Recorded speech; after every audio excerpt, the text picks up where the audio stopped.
Good evening, everyone. Tonight we step away from paved roads, ticking clocks, and the soft glow of city lights, and we walk instead toward a horizon that has no fences, no signs, and no promises. Somewhere ahead of us, a single rider moves slowly across open country, his horse tired, his supplies light, his mind quiet. He carries no map that shows everything. He carries only what experience has taught him, and the hope that tomorrow will be kind. Tonight's journey follows the story of the American mountain man, the trappers, explorers, and wanderers who walked into the unmapped heart of the continent during the first half of the 19th century. This is a long story, a slow story, meant to be listened to with heavy eyes and a quiet mind. There is no need to remember every detail. Let the words wash over you the way a river moves over stone patiently, without hurry. Before we begin, if stories like this one help you fall asleep, consider leaving the video playing in the background and letting your body do what it already knows how to do. And if you'd like, let me know in the comments where in the world you're listening from tonight, and what time it is where you are. It's a small thing, but it's nice to imagine so many people drifting off together across so many time zones. Now settle in, pull the blanket a little higher, let your breathing slow. Our journey begins on a quiet evening at the very edge of the known world. Chapter 1. The Edge of the Settled World. Imagine standing at the last fence post of the United States in the year 1805. Behind you lies everything familiar, a scattering of wooden towns, church bells that mark the hours, roads that lead somewhere predictable. Ahead of you lies something almost impossible to describe. Mile after mile of forest, prairie, and stone, unmarked by any road, unclaimed by any government that could actually enforce a claim, and largely unknown to the people who governed it on paper. The United States, at this point in its short life, was still finding its shape. The Louisiana Purchase of 1803 had, on paper, doubled the size of the nation almost overnight. Yet most of that new territory existed only as a rumor to the men who signed the documents in Washington. Nobody in the capital could describe the rivers that drain the Rocky Mountains.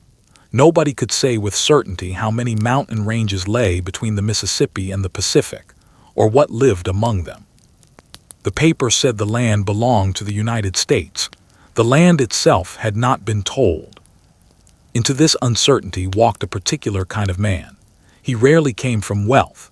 More often he came from a hardscrabble farm where the soil gave less each year, or from a debt he could not pay, or from a life that had simply become too small for him. A number were former soldiers, restless after their fighting had ended, unable to settle back into ordinary routines. A few were younger sons who would never inherit land, since the family farm was already promised to an older brother.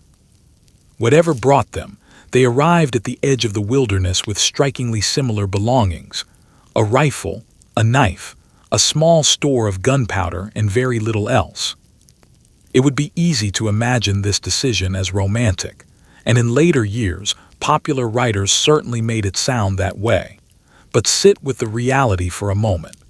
To walk west in 1805 was to walk away from doctors, away from reliable food, away from any promise of rescue if something went wrong.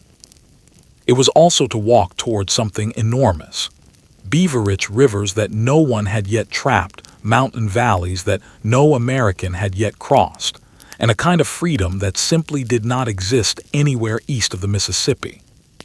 Economic historians who study this era generally agree that a single commodity did more than anything else to pull men into this wilderness: the beaver.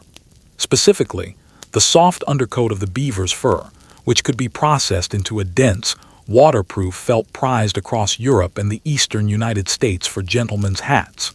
Fashion, as strange as it sounds, was quietly redrawing the map of North America. A hatmaker in London had almost certainly never considered a frozen river in the Wind River Range. Yet his taste in materials was sending young men into exactly that kind of country. Scholars have long debated how much of this westward push came from pure economic ambition and how much came from something harder to measure: the pull of independence itself, the appeal of a life where no clock and no landlord dictated your days. The honest answer, most historians agree, is that both forces worked together. Money justified the risk. Freedom made the risk worth taking. You can almost picture that first evening beyond the frontier's edge. The traveler makes camp beside a small stream, cooking a plain meal of dried meat and hard bread over a low fire. It is not a comfortable life. It will rarely be comfortable again for years if the trapper survives that long. And yet, something about the stillness settles into him already. No neighbors calling across a fence. No church bell marking supper time. Only wind, water, and the low crackle of burning wood. He does not know it yet, but he is about to enter one of the strangest and most demanding apprenticeships in American history. One where the only instructor is the land itself, and where failing a lesson can mean death rather than merely disappointment. Chapter 2. Learning to read the land. The first weeks beyond the frontier taught a hard truth quickly. Courage alone kept no one alive. What kept a man alive was attention, the habit of noticing small things before they became large problems. An experienced trapper moving through unfamiliar country rarely looked only straight ahead. His eyes drifted constantly, toward the moss thickening on one side of a tree trunk, which often, though not always, pointed toward the cooler, damper north, toward disturbed mud along a riverbank, which might reveal how recently an animal or a person had passed, toward broken branches at a particular height, hinting at the size of whatever had pushed through moments or hours before. None of this knowledge arrived instantly. It accumulated slowly, the way frost gathers on a window overnight, imperceptible in the moment, unmistakable in hindsight. A newcomer walking beside a seasoned trapper might feel, at first, as though he were seeing an entirely empty landscape. The seasoned man, walking the exact same path, saw a landscape crowded with information. Historians who have examined surviving trapper journals from this period, records held today at institutions including the Yale University Library System, note that these documents are filled far less with dramatic adventure than popular legend would suggest, and far more with careful, almost mundane observation. Notes on weather patterns, river depths, the condition of horses, the location of good grazing. The excitement, when it came, usually came from real danger, not performance. Life did not need decoration to be difficult enough on its own. Consider a single, ordinary task, choosing where to make camp. It sounds simple. It was not. A campsite too close to a river risked a sudden flood if a storm broke somewhere upstream, invisible to the camp itself. A campsite in a low hollow might collect the coldest air of the night, chilling sleepers far more than a slightly higher, more exposed spot would. Dead or dying trees nearby posed a danger in high wind. Even the direction a camp faced mattered, since morning sunlight reaching a shivering group early could make the difference between a sluggish, miserable start to the day and a quick, functional one. None of these lessons were taught in a classroom. They were taught by consequence. A man who camped carelessly near a river might wake to find his gear soaked or missing entirely. A man who ignored a distant line of dark clouds might spend a long night exposed to a storm he could have avoided by moving camp an hour earlier. The wilderness, as more than one old trapper reportedly said, never raises its voice twice. It simply let its lessons happen and expected you to notice. Water itself demanded a particular kind of respect. A stream that looked gentle from a distance might hide a current strong enough to sweep a man off his feet the moment he stepped in. Experienced trappers crossing even shallow-looking water often removed their boots first, testing each step with deliberate care rather than trusting their eyes. Historical accounts, including records referenced by researchers connected to Princeton University's archives on frontier history, suggest that drowning and river-related injuries were far more common causes of death among trappers than conflict of any kind. A detail that rarely appears in the more dramatic popular stories written decades later. There is a kind of quiet dignity in this version of frontier life, one built not on constant danger, but on constant attentiveness. The men who thrived were rarely the boldest. They were the ones who paid attention to the smallest details, day after day, without ever assuming that yesterday's knowledge fully applied to today's river, today's weather, today's mountain pass. As the first days stretched into weeks, the newcomer's hands began to change. Rope, axe handles, cold water, and hard travel roughened his palms. Small cuts scarred over. His stride adjusted itself to uneven ground almost without thought. He was not yet a mountain man in any meaningful sense, but something in him, his patience, his awareness, his relationship to comfort itself, had already begun to shift permanently. Chapter 3. The first camp beside the beaver streams. By the time a trapper found his first truly promising stream, he had usually crossed dozens of disappointing ones. Beaver did not live everywhere convenient rivers happened to flow. They preferred particular conditions: slow-moving water, plentiful nearby timber suitable for building dams and lodges, and banks soft enough to burrow into. A trapper who understood this could save himself weeks of wasted searching. One who did not might spend an entire season working streams that never held more than a handful of animals. Reading a stream for beaver sign became its own quiet science. Freshly gnawed branches, pale and stripped of bark, suggested recent activity. Smooth, worn slides down a muddy bank hinted at a well-used entry point into the water. A dam packed tightly with fresh mud, rather than old and crumbling, told a trapper that the colony using it was active and healthy. None of these signs shouted for attention. They waited to be noticed by someone willing to kneel quietly at the water's edge and simply look. There is something almost meditative in the image of a trapper crouched beside calm water at dawn, waiting without moving, listening for the soft splash that meant a beaver had surfaced nearby. In those quiet minutes, it would have been easy to forget entirely why he had come.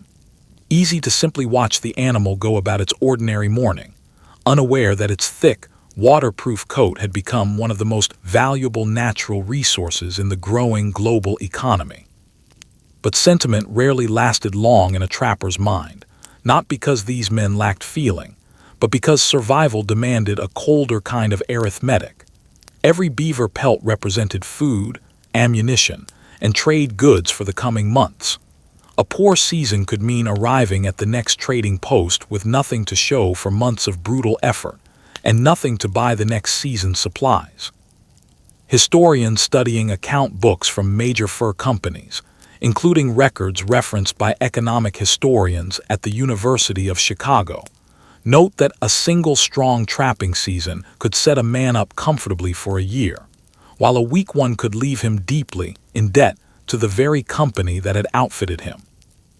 Life on the trapline organized itself around a rhythm entirely different from the farming calendar familiar to most Americans of the era. Spring brought swollen rivers and beaver at their most active, making it one of the best trapping seasons despite the discomfort of icy water. Summer offered easier travel through high country, though beaver pelts thinned during the warmer months and were worth less. Autumn meant urgent preparation, drying meat, mending equipment, choosing a sheltered valley for winter camp before the mountain passes closed beneath early snow. Winter, when it arrived in full force, offered no patience for mistakes made earlier in the year. At a small trapping camp beside one such promising stream, 3 or 4 men might work together for weeks at a time, splitting the labor of running trap lines, preparing hides, hunting for food, and maintaining equipment. Conversation in these camps tended to be sparse. Words were saved, much like supplies. A newcomer often had to earn trust slowly, largely through demonstrated competence rather than friendly talk. Clothing worn soft and practical, rather than merely presentable, told experienced eyes that a man had already spent real time in the field. A well-maintained rifle suggested discipline. A horse in good condition, despite hard travel, suggested an owner who understood how to care for the animals his life depended on. Cooperation, far more than individual heroics, kept most trapping parties alive.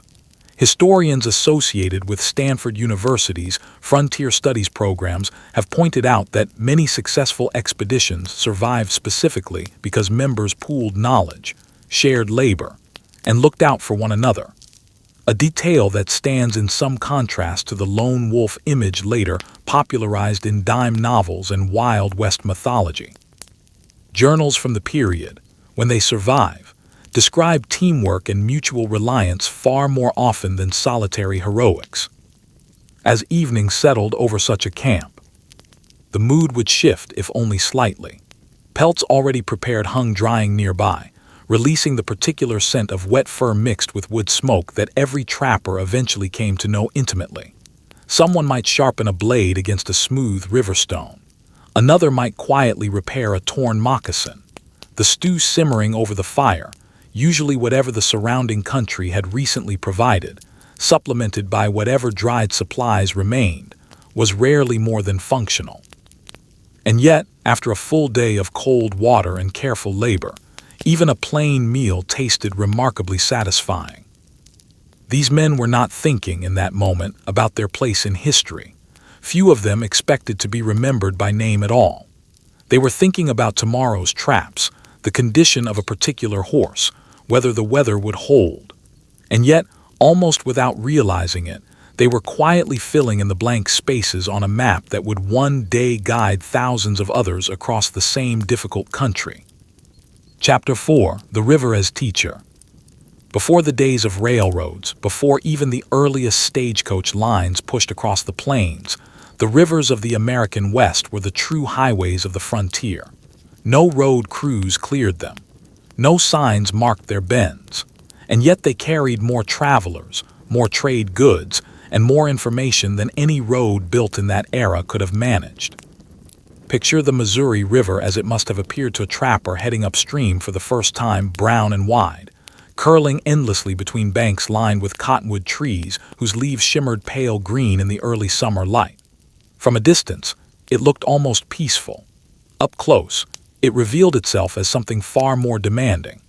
The current pulled steadily against any boat moving upstream, and the riverbed shifted constantly, hiding sandbars one week where none had existed the week before.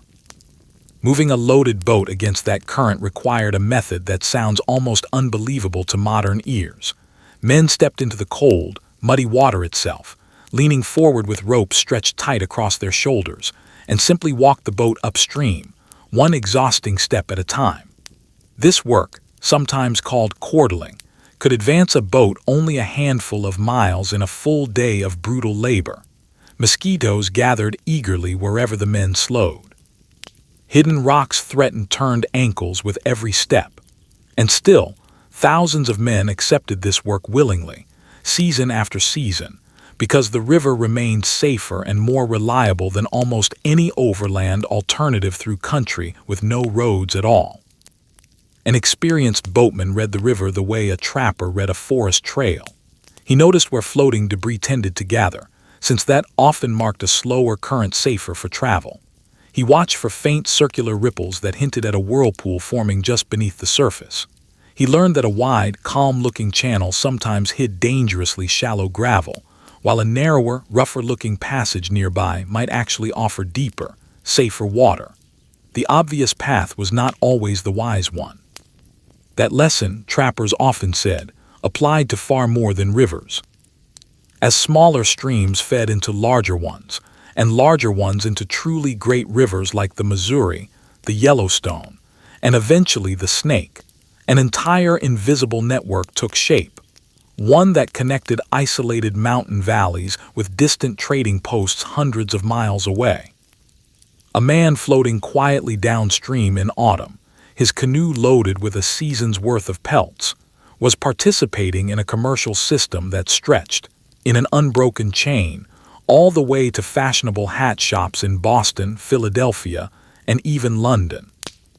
Historians researching the economic history of the fur trade, including work associated with Harvard University's Business History Archives, have noted that river transportation dramatically lowered the cost and risk of moving goods across the continent's interior, making the entire fur trade economically viable in the first place. Without the rivers, the enormous profits that drew investors and adventurers alike into the mountains simply would not have existed at the scale they did. Yet rivers offered danger as generously as they offered opportunity. Experienced travelers avoided camping directly beside a river's edge, however convenient that might seem after a long day. A storm breaking many miles upstream, entirely invisible to a camp downriver, could raise water levels with frightening speed overnight. Choosing slightly higher ground, even at the cost of a short extra walk to fetch water, often marked the difference between a peaceful night's sleep and waking suddenly to a flooded, half-swept-away camp. Chapter 5: When the Sky Turns. Mountain weather has a particular reputation among those who have lived through it, a reputation for changing its mind with almost no warning at all. A trapper might look up at midday and see nothing but clear blue sky stretching in every direction, only to watch, less than an hour later, as dark clouds gather with startling speed behind a nearby ridge, driven by winds that seem to come from nowhere. There is a particular kind of vigilance that mountain travel demanded, not fear exactly, but a constant, low-level awareness of the sky, the wind, and the temperature. Experienced trappers developed an almost instinctive habit of glancing westward every so often throughout the day, since storms in much of the Rocky Mountain region tended to build over the western ranges before sweeping east. A change in wind direction, a sudden drop in temperature, or a peculiar stillness in the air could all serve as early warning signs to someone who had learned, through hard experience, to notice them. When a storm did arrive, preparation mattered far more than reaction. Horses needed to be secured, ideally beneath sturdy trees that could offer some shelter from wind and hail. Firewood needed to be gathered and covered before it became soaked, since dry fuel could mean the difference between a warm, survivable night and a miserable, dangerous one. Blankets and hides needed protecting from moisture, using whatever coverings were available. None of this happened in a panic. It happened with the calm, practiced efficiency of men who had done it many times before, because they had learned that panic wasted precious time that preparation needed instead. Snow, when it came early or unexpectedly, posed its own particular danger. A landscape that had felt familiar the day before could transform completely beneath a fresh blanket of white. Trails vanished. Familiar rocks and landmarks disappeared beneath drifts. Fallen logs, small streams, and sharp stones hid just beneath the smooth surface, waiting to twist an ankle or worse. Travel after a heavy snowfall slowed dramatically, not from lack of will, but from necessity. Every step had to be tested before a traveler committed his full weight to it. Accounts examined by historians at institutions including the University of California have suggested that ordinary environmental hazards, falls, exposure, drowning, sudden storms, claimed far more lives among mountain men than dramatic confrontations of the kind popular fiction later emphasized. This is, in some ways, a less thrilling truth than the legend suggests. It is also, in its own quiet way, a more remarkable one. These men did not survive primarily through daring. They survived through patience, preparation, and a healthy respect for forces far larger than themselves. A storm that trapped a small party beside a rocky outcrop for 2 or 3 days was not an unusual event. Supplies were carefully rationed. Horses received extra attention despite the difficult conditions, since a weakened or lost horse could turn a temporary inconvenience into a genuine crisis. Someone repaired clothing beside the fire. Someone else dried damp boots carefully, since boots frozen solid overnight became nearly useless the next morning. No one complained particularly loudly, since complaining changed nothing about the weather outside. When the storm finally passed and the sun returned, it often did so with startling brilliance, fresh snow blanketing the mountains in dazzling white, reflecting sunlight so intensely that experienced travelers learned to narrow their eyes or shield them entirely against the glare. The landscape, transformed and beautiful, remained just as dangerous as it had been during the storm itself, if not more so, since the true hazards now lay hidden beneath an innocent-looking surface. Chapter 6: Meeting the people who already knew this land. It is worth pausing here to correct something the popular imagination often gets wrong. The mountain man did not walk into an empty wilderness. He walked into a landscape already deeply known, deeply lived in, and deeply understood by indigenous nations who had occupied these mountains, plains, and river valleys for many generations before any American trapper arrived. Rivers that felt mysterious and unmapped to a newcomer had carried indigenous families for centuries. Mountain passes that seemed impossible to locate without a guide were remembered precisely through oral traditions passed down across generations. Plants that a trapper might walk past without a second glance could represent food, medicine, or useful fiber to someone raised within that particular landscape's knowledge system. Every season brought changes that indigenous communities had already studied and adapted to, long before the fur trade era began. When a small trapping party first noticed distant smoke rising from a native encampment, the appropriate response was rarely haste. Experienced travelers slowed their pace deliberately. Voices grew quieter. Weapons were not immediately readied, since sudden or aggressive movement tended to provoke exactly the kind of misunderstanding that careful, patient behavior could avoid. Both groups in these early moments typically studied one another closely, clothing, horses, posture, expression, before any words were exchanged at all. Trust, when it came, tended to build slowly and silently before gestures replaced uncertainty. Small gifts often followed a peaceful first meeting. A portion of tobacco, a useful tool, perhaps dried food offered without any immediate expectation of return.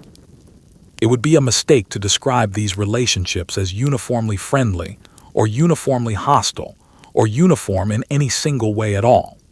Historical evidence makes clear that relationships between mountain men and indigenous nations varied enormously depending on location, prior history between specific groups, individual personalities, and shifting circumstances. Some relationships developed into genuine, lasting partnerships. Others remained cautious, transactional arrangements. And in some cases, misunderstanding, competition over resources, or broken trust led to real violence and real loss on both sides. There is no single story that captures the whole truth of this complicated history, and historians studying the period generally caution against oversimplifying it in either direction. What the surviving record does make clear, quite consistently, is how much practical knowledge flowed from indigenous communities to the trappers who spent meaningful time among them. Experienced hunters demonstrated how to read distant cloud movement rather than relying only on the sky directly overhead. Elders explained why certain valleys remained warmer during early spring, based on wind patterns invisible to an unfamiliar traveler. None of this knowledge was offered as abstract curiosity. It was offered because it was useful, and because sharing useful knowledge was, in many of these communities, simply how life worked. Research associated with Stanford University's history programs has emphasized that a substantial portion of the environmental knowledge later credited to individual mountain men actually originated through direct learning from indigenous teachers. Knowledge about safe trails, reliable water sources, edible and medicinal plants, and seasonal patterns of game movement. At the same time, historians continue to debate how fully 19th century popular accounts credited this indigenous expertise, since many later narratives focused almost entirely on the accomplishments of individual white trappers, quietly erasing the collaborative reality behind much of that knowledge. One old trapper, reflecting years later on his own education in the mountains, is remembered to have said simply that his party would never have survived their first winter alone. The sentiment, however it was originally phrased, captures something historians increasingly emphasize: that survival in this landscape depended not on isolated individual brilliance, but on relationships, sometimes uneasy, sometimes warm but consistently essential, built across cultural lines that popular legend later preferred to simplify or ignore. Chapter 7: The names beside the campfire, John Colter. Every frontier develops its own quiet mythology, built not through official announcement, but through stories repeated, embellished, and passed from one campfire to the next. Among the very earliest names to enter this mythology was John Colter. Colter's story begins with the famous expedition led by Meriwether Lewis and William Clark, which crossed the continent between 1804 and 1806, seeking a practical route to the Pacific. Most members of that expedition, once it concluded, returned to the relative comfort of settled life, their names recorded in official reports and eventually celebrated in American memory. Colter chose differently. Rather than returning east with the rest of the party, he requested permission to remain in the wilderness, joining a group of independent trappers heading back into the mountains almost immediately. What followed became the foundation of frontier legend. Colter is generally credited as one of the first American citizens to explore portions of what is now Yellowstone country, describing geothermal features, boiling springs, spouting geysers, sulfurous steam rising from the earth itself. That sounded so extraordinary to listeners back east that many dismissed his accounts entirely as exaggeration. For years, some skeptics referred to the region he described, only half-jokingly, as Colter's Hell, assuming the stories owed more to imagination than to reality. Later expeditions, of course, confirmed that Colter had been describing real, if genuinely extraordinary, geological features. Other stories associated with Colter grew more dramatic still, including accounts of a desperate escape from hostile pursuers across difficult terrain, undertaken with almost no equipment and no clear expectation of survival. Modern historians generally treat such stories with appropriate caution. Surviving evidence for many of the most dramatic Colter tales remains limited, filtered through second-hand retellings rather than Colter's own direct written record, since Colter himself, like many trappers of his generation, left little in the way of personal journals. Research discussed by scholars affiliated with the University of Chicago has emphasized Colter's genuine importance as an early explorer, whose first-hand observations meaningfully expanded American geographic understanding of the northern Rocky Mountains, regardless of how individual dramatic episodes may have grown in the retelling over subsequent decades. Historians continue to debate which specific details of Colter's story reflect verified events and which grew larger through years of oral tradition passed between trapping camps. But this very uncertainty, rather than diminishing his story, has arguably made it more enduring. A legend built partly on genuine achievement and partly on the natural exaggeration of campfire storytelling is, in its own way, a distinctly American kind of history. Chapter 8. The Names Beside the Campfire, Jedediah Smith. If Colter represents the mountain man as early wanderer, Jedediah Smith represents something closer to the mountain man as deliberate, methodical explorer. Smith's reputation, among the men who actually knew him or worked alongside those who had, rested less on daring alone and more on an unusual combination of physical endurance, careful observation, and genuine intellectual curiosity about the land itself. Smith is remembered for repeatedly pushing into regions that many of his contemporaries considered too dangerous or too uncertain to attempt, then carefully recording the routes he discovered in ways that later proved invaluable to the thousands of immigrants who would eventually follow paths he had first identified. His courage, as several historians have noted, appears to have been of a calculated rather than reckless variety, a courage built on preparation rather than impulsiveness. This distinction matters more than it might first appear. Popular frontier mythology, particularly as it developed later in the 19th century through dime novels and exaggerated newspaper accounts, tended to celebrate a particular image of fearless adventurers charging blindly into danger without hesitation. Surviving journals and records from the actual mountain man era suggest something rather different. The men who survived longest and accomplished the most tended to be careful calculators of risk rather than reckless gamblers with their own lives. They weighed alternative routes. They consulted with more experienced companions. They frequently chose caution over speed when the two conflicted, understanding that a single serious mistake in this country could prove permanently costly. Smith's explorations are credited by many historians with expanding American geographic understanding of significant portions of the western interior, including areas later crucial to overland migration routes.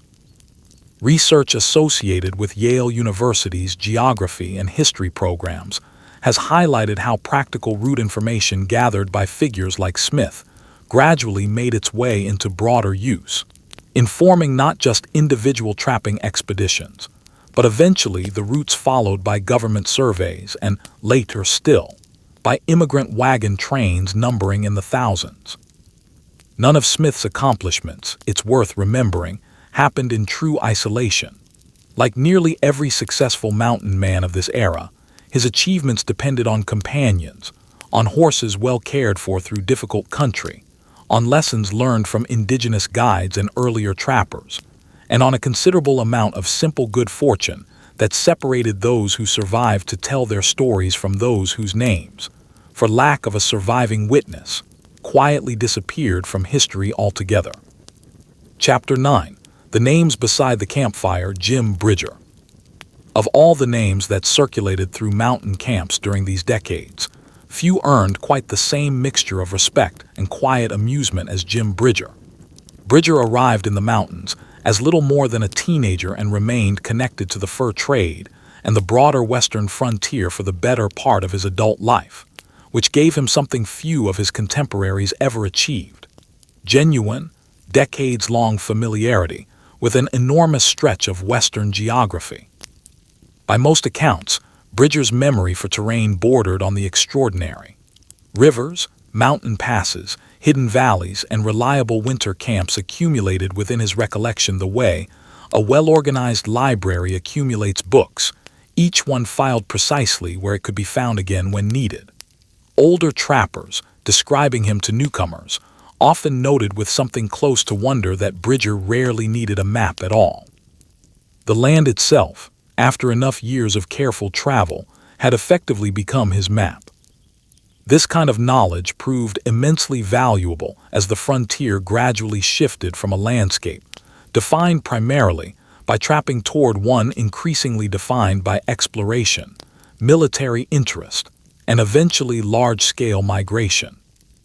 Men like Bridger, whose expertise had originally served the narrow purpose of finding beaver, found that same expertise suddenly in high demand from surveyors, army officers, and immigrant parties, all of whom needed reliable guidance through country that official maps still rendered only partially, if at all. Bridger also became known, somewhat affectionately, for a habit of storytelling that blurred the line between fact and exaggeration in ways that delighted listeners without necessarily informing them accurately. Historians studying frontier oral tradition have noted that this tendency was hardly unique to Bridger. Campfire storytelling across the mountain man era regularly stretched genuine experience into something more colorful, and audiences, both then and later, seem to have understood and even welcomed this blending of truth and embellishment as part of the entertainment rather than a flaw in it. What remains consistently documented, however, is Bridger's genuine and extensive practical knowledge of the region, knowledge built not through any single dramatic episode, but through sheer accumulated years of careful, attentive travel.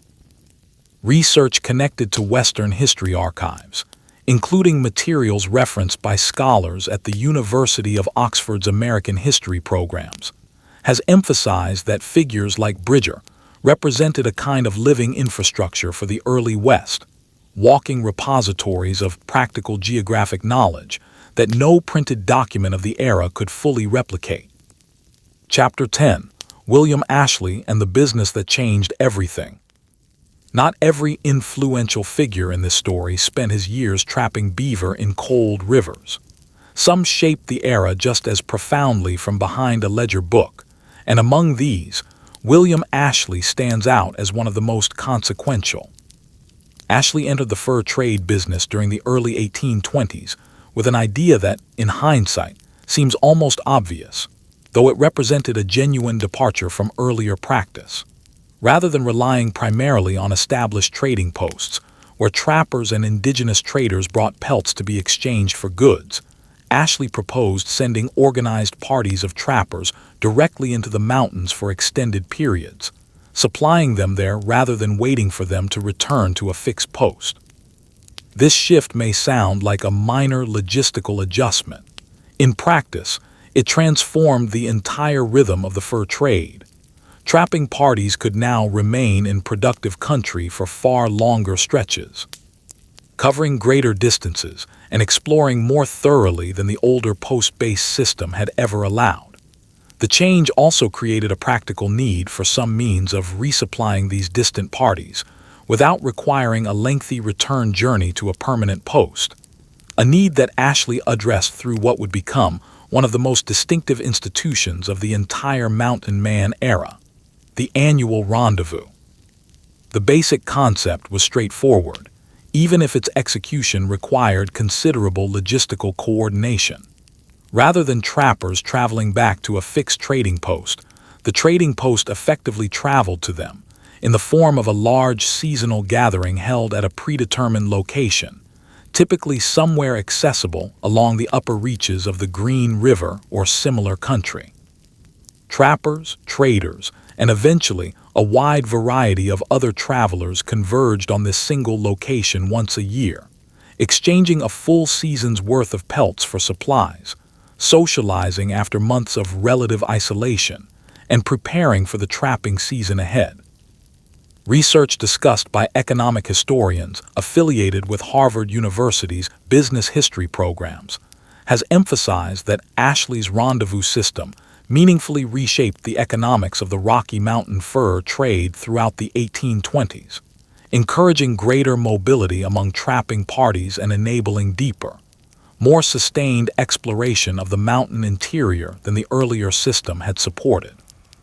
At the same time, historians continue to debate whether Ashley's commercial innovation alone explains the rapid expansion that followed, or whether broader economic conditions of the period, rising demand, available investment capital, competitive pressure among trading companies, would have produced similar changes regardless of any single individual's particular business strategy.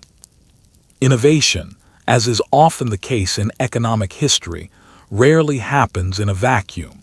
It tends to emerge when the surrounding conditions are already prepared to support it. Chapter 11: The Rendezvous.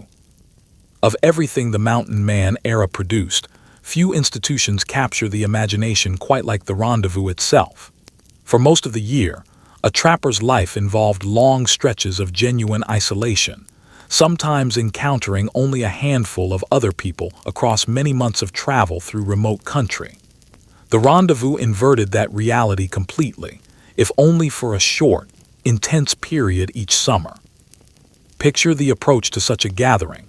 For days beforehand, trails that had felt quiet and lightly used suddenly showed unmistakable signs of increased traffic, fresh horse tracks overlapping older ones, deep wagon wheel impressions near stream crossings, broken branches where heavily loaded pack animals had brushed against the surrounding forest. Everyone, it seemed, was converging on the same destination. Travelers arriving from different directions began recognizing familiar faces long before reaching the gathering itself. Old friends, separated since the previous year's rendezvous, exchanged warm greetings tinged with genuine relief, a whole winter's worth of unspoken worry finally answered by the simple fact of seeing someone alive and well. Occasionally, a familiar name went unanswered when mentioned in conversation. The silence that followed such moments said more than words could have. Every gathering, alongside its celebration, quietly honored those whose trails had ended somewhere in the mountains during the intervening months. Cresting a final ridge before the rendezvous site came into full view, a traveler might be met with an almost overwhelming scene after months spent mostly among small, quiet parties. Hundreds of horses grazed across broad meadows. Smoke rose from dozens of scattered campfires along the riverbank. Colorful trade blankets and goods were laid out for inspection. The sound of distant fiddle music, hammering, laughter, and general conversation carried surprisingly far across the open ground. Commerce formed the practical backbone of the event. Traders arrived with barrels of gunpowder, lead for ammunition, coffee, sugar, tobacco, and cloth, exchanging these supplies for the accumulated pelts of the previous trapping season. Experienced traders judged the quality of pelts largely through touch, assessing thickness and condition before nomming a price, since a poorly prepared or water-damaged pelt earned considerably less than a well-cared-for one. A full season's honest labor became visible, quite literally, in the carefully stacked bundles waiting beside each trading tent. Yet commerce told only part of the story. The rendezvous also functioned as the primary social and informational hub of the entire mountain man world. Veterans described difficult mountain crossings and severe winters to eager younger listeners. Scouts and traders exchanged news about changing river conditions, shifting beaver populations, and rumors of unexplored valleys farther west. Rough hand-drawn maps were spread across flat logs and gradually improved through collective knowledge, each experienced traveler contributing a detail or correction based on his own recent journeys. Research discussed by historians connected to Yale University's Western Geography Archives has highlighted the significant role these informal gatherings played in expanding practical geographic knowledge of the American West. Knowledge that later informed routes followed by immigrants, military expeditions, and government surveyors alike, often years before that same information appeared on any officially published map. Historians continue to debate precisely how long such knowledge remained informal, circulating only through conversation and personal memory, before it eventually made its way into more permanent, published form. As evening settled over the gathering, business gradually gave way to celebration. Fiddle music drifted between campfires. Coffee simmered in blackened pots, filling the cool evening air with its rich, familiar aroma. For once, few people hurried toward sleep. After months of relative solitude, there was simply too much to share, too many stories worth telling one more time before everyone once again scattered into the vast country surrounding them. It would be easy to imagine the rendezvous as attended exclusively by trappers, but the surviving historical record tells a fuller, richer story.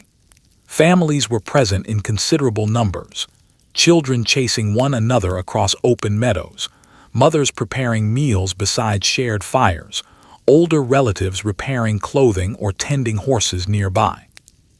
Many mountain men, over the course of long careers in the mountains, formed lasting partnerships with Indigenous women, whose knowledge, resilience, and cultural understanding became genuinely essential components of frontier family life throughout the West. Research associated with the University of California's Western History programs has shown that marriages between mountain men and native women frequently created enduring economic, cultural, and social partnerships that meaningfully strengthened trade networks across the region. At the same time, historians continue to note that earlier popular accounts of the fur trade era often failed to fully credit the central role these women played in sustaining frontier communities, an omission that more recent scholarship has worked deliberately to correct. Chapter 12: Homes Built in the Wilderness. It would be easy, listening only to the more famous legends of the mountain man era, to imagine a world populated entirely by solitary wanderers with no ties to anyone. The actual historical record tells a warmer, more complicated story. Many mountain men, particularly those who spent a decade or more in the trade, eventually built lives that extended well beyond solitary trapping. Some married women who had traveled west from eastern settlements. Many others, as already mentioned, formed lasting partnerships with Indigenous women, whose deep familiarity with the land, its seasons, and its resources became genuinely indispensable to family survival and prosperity alike. Imagine being welcomed, as an outside traveler occasionally was, into one such household during a rendezvous or a chance meeting along the trail. The father might have spent many years working the Green and Snake rivers before gradually dividing his time between seasonal trapping expeditions and raising a family. The mother, having grown up within an indigenous community, whose knowledge of these valleys stretched back many generations, brought to the household an entirely different but equally essential set of skills. Meals in such households were simple but far from meager. Fresh bread might warm beside an open fire while venison slowly cooked nearby. Children helped gather water from a stream, carrying heavy buckets between them with obvious pride in their small contribution. Even the youngest child often found some way to help, arranging firewood or fetching small items, and no one dismissed these efforts as merely symbolic. Every contribution mattered in a household that depended on genuine cooperation to function. Conversation around such a fire moved easily between practical matters and shared memory. A father might describe a particularly difficult winter spent trapping in the high country, only to have his wife gently correct a detail of the story, reminding him, with evident affection rather than criticism, that he had very nearly become lost during a spring flood because he had initially ignored her advice about changing river conditions. The story, told this way, became not an embarrassment but a small, warm family joke, repeated with genuine fondness rather than any lingering resentment. Marriage under these conditions demanded a particular kind of flexibility that would have been unfamiliar to most families in the settled eastern states. Long trapping seasons regularly separated husbands from their families for months at a stretch. Every departure carried some real risk that it might become permanent, given the genuine dangers of the trade. And yet, the historical record suggests that many of these households demonstrated extraordinary resilience, built on cooperation and mutual respect, rather than rigid, predetermined roles. Children raised in this environment absorbed practical knowledge almost by simple immersion, learning skills from both parents in ways that blurred any clear line between everyday work and ongoing education. A young boy might confidently identify animal tracks in damp soil, while his sister gathered edible plants along a nearby meadow, both of them speaking about weather, rivers, and changing seasons with an easy familiarity that startled outside visitors more accustomed to sheltered Eastern childhoods. Research discussed by historians connected to Columbia University's Frontier Studies programs has emphasized that family networks played a considerably greater role in maintaining frontier stability than earlier, more individualistic popular narratives generally suggested. Domestic cooperation, shared labor across cultural lines, and the quiet daily work of maintaining a household formed essential foundations for many Western communities, even during an era popularly remembered almost exclusively for solitary adventure. Historians continue to debate how thoroughly frontier mythology, particularly as it developed later in the 19th century, allowed this quieter domestic reality to be overshadowed by more dramatic, individually focused stories.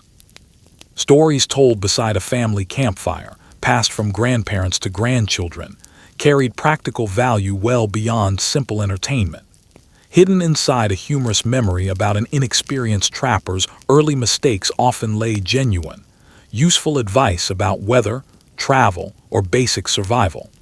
History, in these households, lived as much around the evening fire as it ever did within any written book. Chapter 13. When the Forest Falls Silent. Every mountain man, regardless of experience level, eventually learned to respect one particular sound above almost all others: silence itself, arriving suddenly where birdsong or rustling leaves had filled the air only moments before. That kind of silence, trappers came to understand, often meant that something larger had entered the immediate area. A wolf, perhaps, or something considerably more dangerous. Grizzly bears held a particular, complicated place in frontier experience. Encounters were not uncommon in much of the Mountain West during this era, and the animals themselves, while genuinely dangerous, were treated by experienced trappers with a calm, practical respect rather than either casual dismissal or exaggerated terror. Picture a small trapping party moving carefully through thick timber when the horses suddenly grow visibly alert, ears pricked sharply forward, nostrils flaring as they study the forest ahead with obvious unease. Horses, trappers often noted, generally sensed danger of this kind before any human member of the party did. An experienced leader, noticing this change in the animal's behavior, would typically raise a hand for silence rather than reaching immediately for a weapon. If a grizzly then emerged from nearby brush, the appropriate response rarely involved sudden movement or panic. Voices stayed low. Movements remained slow and deliberately predictable, since sudden or aggressive behavior tended to provoke exactly the kind of defensive reaction that calm behavior could often avoid. The bear itself, in many recorded encounters, appeared to study the human party with an equal measure of wary curiosity before eventually turning back into the surrounding trees, the encounter ending without violence on either side. This calm outcome, historians note, represented the more common pattern in surviving accounts, though it was certainly not universal. Historical records from the fur trade era do include accounts of genuinely dangerous and sometimes fatal bear encounters. Modern researchers examining frontier journals, including work connected to University of California archives on frontier environmental history, have noted that experienced trappers generally avoided unnecessary confrontation whenever realistically possible, understanding that a serious injury sustained in remote country, far from any medical assistance, could very easily prove fatal even from wounds that might be entirely survivable closer to settled areas. Historians also continue to note that many of the era's more dramatic published bear stories, particularly those written decades later for eager Eastern readers, likely exaggerated the frequency and drama of such encounters well beyond what the more measured original journal entries actually described. A trapper who survived such an encounter rarely treated it as a story worth excessive boasting.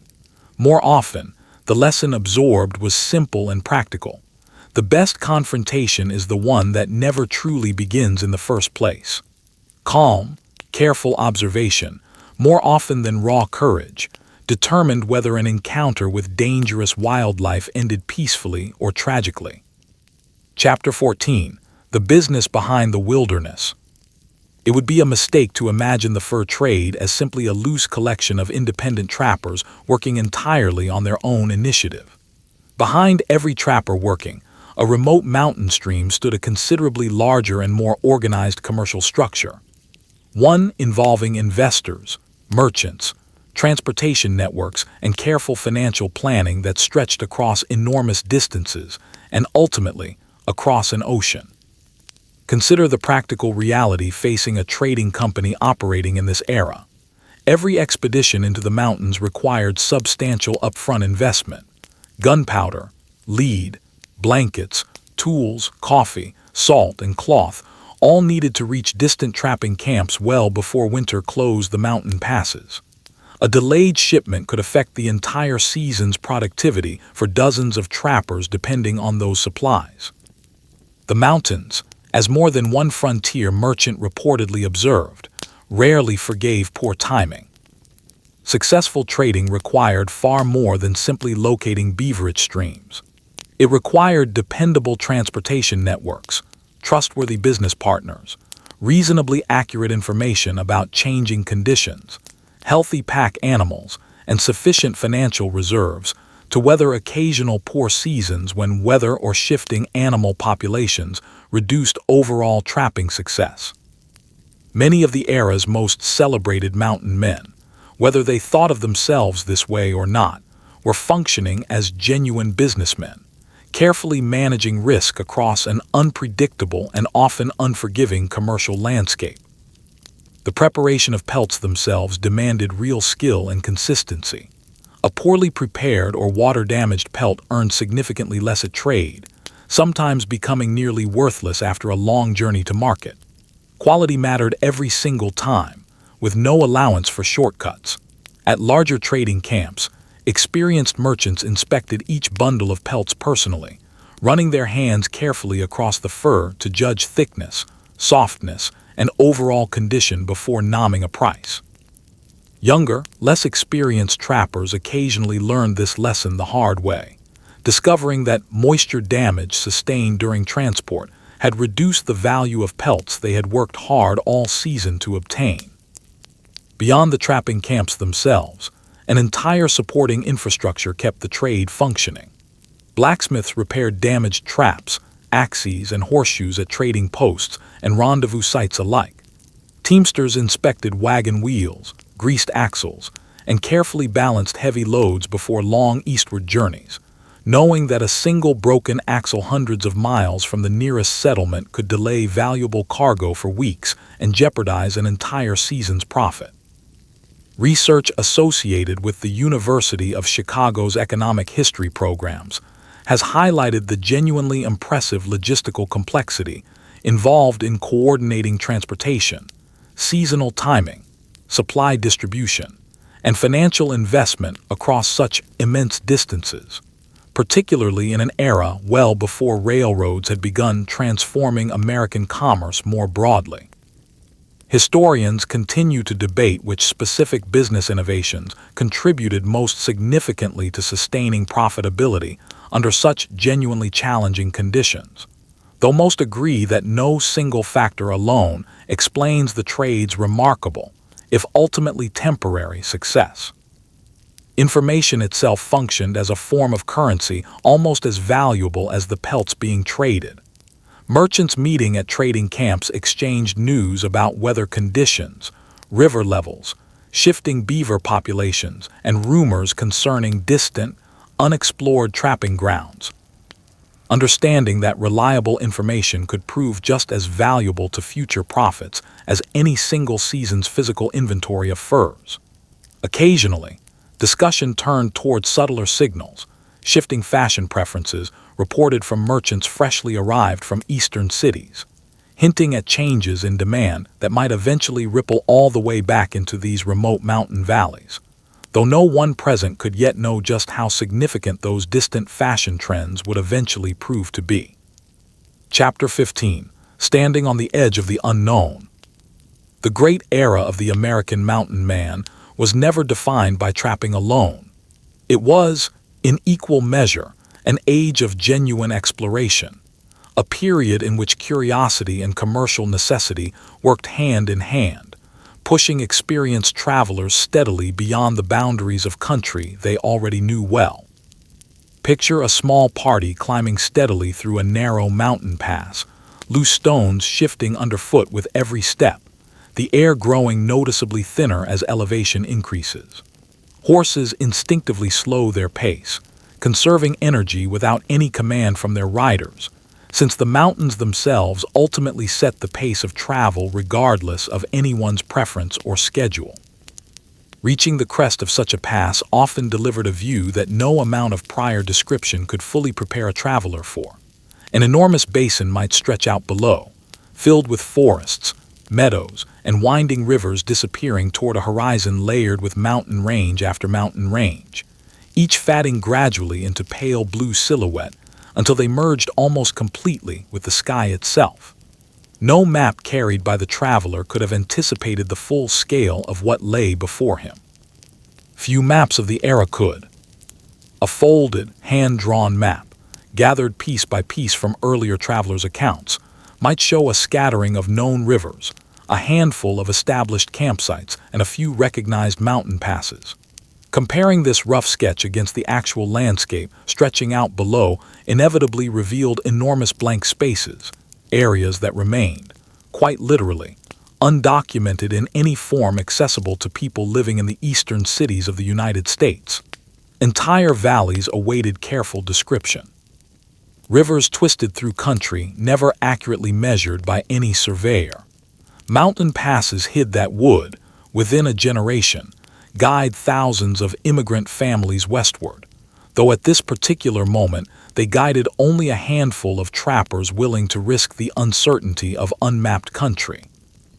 An experienced guide, studying the terrain from a similar vantage point, rarely relied on dramatic inspiration to choose a route forward. Instead, his judgment grew from patient, repeated observation accumulated across many previous seasons, knowledge of which mountain slopes tended to lose their snow earliest each spring, which valleys collected dangerous fog under particular weather conditions, which streams remained reliably flowing even during unusually dry summers.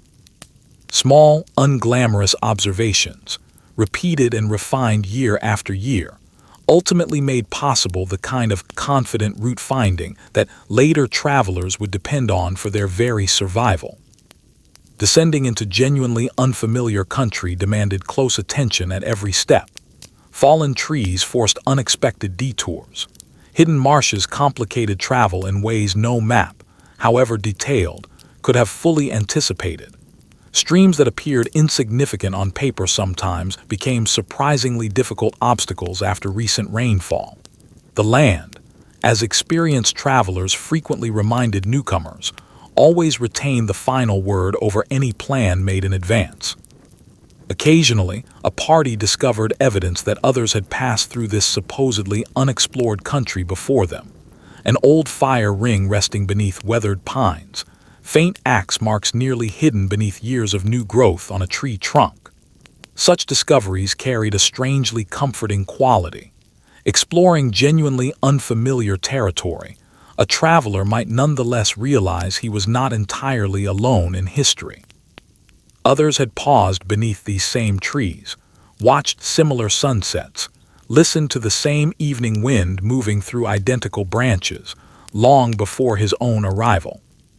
Historical research examined by scholars connected to Yale University's geography archives has emphasized that practical knowledge accumulated through countless individual trapping expeditions meaningfully expanded broader understanding of the Rocky Mountain region well before most formal government surveys reached the same country. Historians continue to debate exactly how much early exploration depended on this kind of informal knowledge, shared trapper to trapper through conversation and imperfect hand-drawn maps, compared with official expeditions specifically sponsored by government institutions. The honest answer, as with much of this history, likely involves both forces working together, each building on and reinforcing the other over time. Chapter 16: The Quiet Decline of the Beaver. For many years, the mountain man's entire livelihood depended, in large part, on a single remarkable animal. The beaver had quietly shaped the routes of major expeditions, the locations of countless camps, the fortunes of major trading companies, and even the gradual emergence of accurate maps across the American West. Eventually, however, signs of significant change began appearing, not suddenly, but patiently, accumulating across many seasons until they became impossible to overlook. Imagine following a familiar stream where experienced trappers had once reliably expected to find several active beaver lodges each season. The water continues flowing exactly as it always had. Birds continue singing among the surrounding branches. The landscape itself remains, by any objective measure, just as beautiful as before. And yet something has clearly changed. The banks feel noticeably quieter than they once did. Kneeling beside such water in search of fresh evidence of beaver activity, an experienced trapper might find only weathered, partially intact old dams, softened considerably by years of accumulated weather. A few old stumps might still bear the unmistakable marks of sharp teeth from long-departed animals. But the abundant fresh signs that had once seemed so reliably common, freshly cut branches, smooth muddy slides into the water, tightly packed fresh mud along active dams, had largely disappeared from streams that had once supported thriving populations. This kind of gradual decline did not occur because any single trapping party had taken too many animals during any one particular season. Rather, it unfolded slowly, across many years, shaped by countless individual decisions made independently by trappers responding rationally to strong, sustained market demand. No individual trapper set out with any intention of ending an entire era. Historical change of this kind, as is so often the case, unfolded gradually and largely invisibly to the people living through it at the time. Modern environmental historians studying this period, including researchers connected to the University of California, have concluded that intensive, sustained trapping significantly reduced beaver populations across substantial portions of the American West during the peak decades of the fur trade. These same researchers have emphasized that the ecological consequences extended well beyond the animals themselves, since beaver dams and lodges meaningfully influence surrounding wetland formation, water storage capacity, and the broader health of nearby plant and animal communities. Historians continue to debate how quickly different specific regions recovered once intensive trapping eventually declined, since local environmental conditions varied considerably from one river system to another. Around the same time that beaver populations began visibly thinning in many heavily worked regions, a separate and largely unrelated development began exerting its own quiet influence on the trade, shifting fashion preferences in Europe and the eastern United States. For decades, elegant beaver felt hats had represented genuine wealth and social refinement, supporting entire business empires built specifically around satisfying steady, dependable demand. Gradually, however, silk hats began gaining favor among fashionable consumers, and demand for beaver felt correspondingly weakened. It can feel almost unbelievable, considered from a modern perspective, that a shift in urban fashion preference could meaningfully reshape economic conditions for trappers working streams thousands of miles away in the Rocky Mountains. And yet, that invisible commercial connection remained entirely real. A gentleman purchasing a fashionable new hat in Boston or London rarely, if ever, considered that his changing taste in headwear might eventually influence the livelihood of trappers he would never meet, working country he would likely never see. Research associated with Harvard University's economic history programs has highlighted how these gradually shifting consumer preferences during the middle decades of the 19th century contributed meaningfully to the declining profitability of the North American beaver trade. Most historians agree that changing fashion, combined with genuinely declining beaver populations in many previously productive regions, together contributed significantly to the industry's eventual transformation. At the same time, scholars continue to debate the relative weight of each factor individually, since economic and environmental changes of this kind tend to unfold together, intertwined, over many years rather than through any single decisive turning point. Chapter 17. Adapting to a Changing Frontier. Faced with these gradually shifting economic realities, experienced mountain men responded, for the most part, with the same practical adaptability that had already carried them through years of difficult wilderness life. The particular skills that had once served the narrow purpose of locating and trapping beaver, reading terrain, judging weather, navigating unfamiliar country, communicating respectfully across cultural boundaries, remained genuinely valuable, even as the underlying economic purpose behind those skills gradually shifted.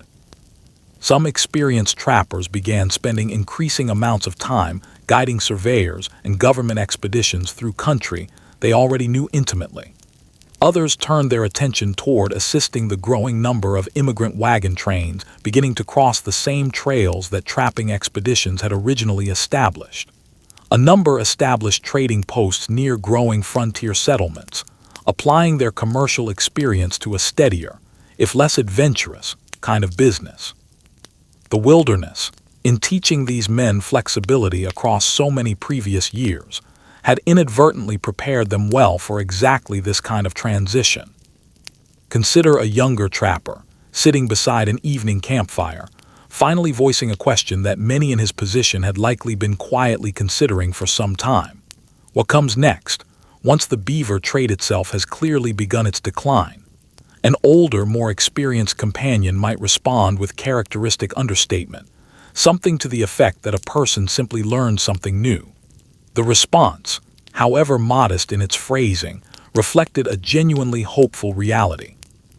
Adaptation, more than any single specialized skill, had always represented the mountain man's greatest asset. Scholars at institutions including Oxford University have observed that the gradual decline of the mountain fur trade should not necessarily be understood simply as economic failure, but rather as one important thread within a considerably broader transformation reshaping North America during the first half of the 19th century. Historians continue to debate precisely when the classic mountain man era can be considered to have truly ended, since many experienced veterans of the fur trade continued working productively in related roles as guides, interpreters, scouts, and settlers for many years after the beaver trade itself had significantly diminished. The precise label applied to this transition, most historians would agree, ultimately matters less than the genuine continuity of experience and knowledge that carried forward through it. Chapter 18. A new kind of traveler on the trail. By the 1830s and into the 1840s, the trails that mountain men had first traced through forests, rivers, and mountain passes were beginning to carry a very different kind of traveler than the small, tightly organized trapping parties of earlier decades. Where once a narrow footpath had seen only occasional use by a handful of trappers and indigenous travelers, wide, deeply rutted wagon tracks now marked the same ground, evidence of entire communities moving steadily westward in search of permanent homes rather than a single profitable trapping season. Picture a long line of covered wagons stretching almost beyond the horizon, each one carrying furniture, farming tools, seeds, clothing, cooking pots, and countless carefully packed hopes for an entirely different kind of future. The journey moved slowly, governed by the steady pace of oxen rather than the quicker, lighter travel that trapping parties had once relied on. Children laughed and played despite the seemingly endless miles. Mothers comforted tired infants beneath canvas wagon covers. Fathers walked beside their teams for much of each day, conserving the strength of the animals whenever the terrain allowed it. Life, in every practical sense, continued even while in motion. For men who had spent years learning this country as trappers, this shift represented both an ending and a genuine opportunity. Much of the route these wagon trains now followed had originally existed only as narrow trails established by trappers seeking beaver-rich streams or reliable winter camps. The path itself had simply widened over time, its underlying purpose gradually transformed from commercial trapping route into a corridor for large-scale family migration. Experienced guides, many of them former trappers whose beaver trapping careers had already begun winding down as the trade itself declined, now found their accumulated knowledge newly valuable in this different context. Every evening, choosing a campsite for an enormous wagon train involved decisions considerably more consequential than those facing a small trapping party of 3 or 4 men. A poorly chosen site might expose hundreds of travelers to contaminated water, dangerous overnight flooding, or scarce grazing for animals that the entire journey's success ultimately depended on. A wise, experienced guide often prevented serious hardship long before most travelers in his charge ever realized any danger had existed at all. River crossings, in particular, demanded the kind of careful judgment that only genuine experience could reliably provide. An experienced guide studying an unfamiliar river before committing an entire wagon train to crossing it would typically note the angle and speed of the current, the apparent firmness of the riverbed, and the behavior of any floating debris, before finally selecting a specific crossing point, often one that appeared, to less experienced eyes, considerably less obvious or convenient than some alternative nearby. Without this kind of careful analysis, a crossing that looked perfectly manageable from a distance might in fact prove genuinely dangerous, hiding deep channels, shifting gravel, or unexpectedly strong currents beneath its calm surface. When the crossing succeeded, as it usually did under experienced guidance, confidence generally spread quickly through the entire company. Each successful obstacle overcome together tended to strengthen the collective resolve of a wagon train facing many more months of difficult travel still ahead. Chapter 19. Kit Carson and the Later Generation of Guides. Among the figures whose reputation grew significantly during this particular transitional period, few names circulated as widely, or with quite the same mixture of genuine respect and eventual popular exaggeration, as Kit Carson. Carson belonged, in a meaningful sense, to a slightly later generation than figures like John Colter or Jedediah Smith, coming of age within the fur trade just as it was already beginning its gradual transformation into something new. Younger trappers and travelers who encountered Carson often admired, above almost anything else, his remarkable ability to cover immense distances efficiently, communicate respectfully and effectively across different cultural boundaries, and adapt readily to constantly shifting circumstances throughout the West. His growing reputation, unlike some of the more sudden, dramatic legends associated with earlier figures, developed gradually, built steadily through consistent, reliable performance across many separate expeditions, rather than through any single defining dramatic episode. Carson's later career increasingly involved exactly the kind of guiding and interpreting work that many former trappers found themselves drawn toward as the classic beaver trade declined. His accumulated knowledge of Western geography, originally developed for the entirely practical purpose of locating productive trapping grounds, proved equally valuable for guiding military expeditions, government surveys, and eventually the large-scale migration efforts reshaping the broader American West during these decades. It is worth noting, as many careful historians have, that Carson's own historical reputation grew considerably larger and more mythologized in the decades following his most active years, particularly through popular published accounts written for Eastern audiences eager for dramatic frontier tales. Modern historians generally caution against treating these later, heavily embellished accounts as reliable historical sources in their own right, even while acknowledging Carson's genuine and substantial contributions as a guide, interpreter, and experienced frontier traveler during this pivotal transitional period. This pattern, genuine, well-documented frontier competence gradually transformed, through popular retelling, into something closer to simplified legend, repeats throughout the broader mountain man story. Research discussed by scholars connected to the University of Chicago's American Studies programs has suggested that public memory of the mountain man more broadly shifted meaningfully during the later 19th century, gradually transforming what had originally been practical frontier workers into enduring cultural symbols of independence, courage, and exploration. Historians continue to debate how closely these increasingly popular images actually reflected the more complicated, more ordinary realities preserved within surviving journals, trading records, and family histories from the period itself. The legend, in most cases, grew considerably larger than the documented reality. The actual people behind that legend, when examined closely through surviving records, generally remained remarkably human, capable, certainly, but also fallible, uncertain, and dependent on countless companions whose names history has largely forgotten. Chapter 20. Bridges Between Two Worlds. As overland migration accelerated throughout the 1830s and 1840s, former mountain men found themselves serving an additional, less frequently discussed role, beyond simple route finding and campsite selection. That of interpreter and cultural intermediary between arriving immigrant parties and the indigenous communities, whose territory those wagon trains were now crossing in ever-increasing numbers.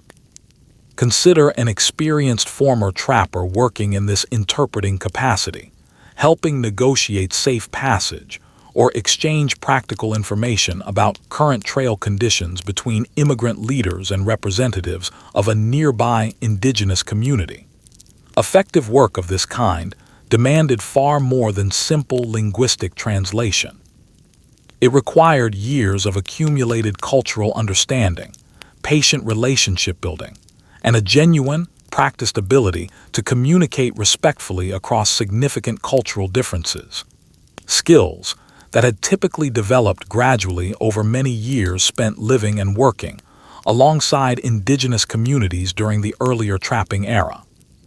Historical evidence suggests, though historians continue to debate precisely how consistently this pattern held true across different regions and specific circumstances, that experienced guides and interpreters of this kind meaningfully reduced misunderstandings between arriving immigrant parties and the indigenous nations whose land those immigrants were crossing. Research associated with the University of Chicago has emphasized this role, while also noting that experiences varied considerably depending on regional history, existing relationships, and the often rapidly shifting political conditions of this particular era. No single narrative adequately captures every encounter that occurred along these expanding trails. The historical reality, as with so much of this broader story, remained genuinely complicated, resisting any simple or comfortable summary. What remains clear, however, is that the particular combination of skills a mountain man had originally developed for the narrow, practical purpose of locating beaver and surviving remote wilderness travel, patience, careful observation, genuine cultural humility, a willingness to listen more than to speak, proved remarkably transferable to this entirely new role. The wilderness itself, in this sense, had trained these men for a transition that none of them could have specifically anticipated during their earlier trapping years. Chapter 21. An Evening Beside the Wagon Circle. As a long day of travel finally drew to a close, an experienced guide leading a substantial wagon train might watch the company settle into the now familiar evening routine with visible efficiency. Wagons formed a protective circle. Livestock settled into grazing nearby.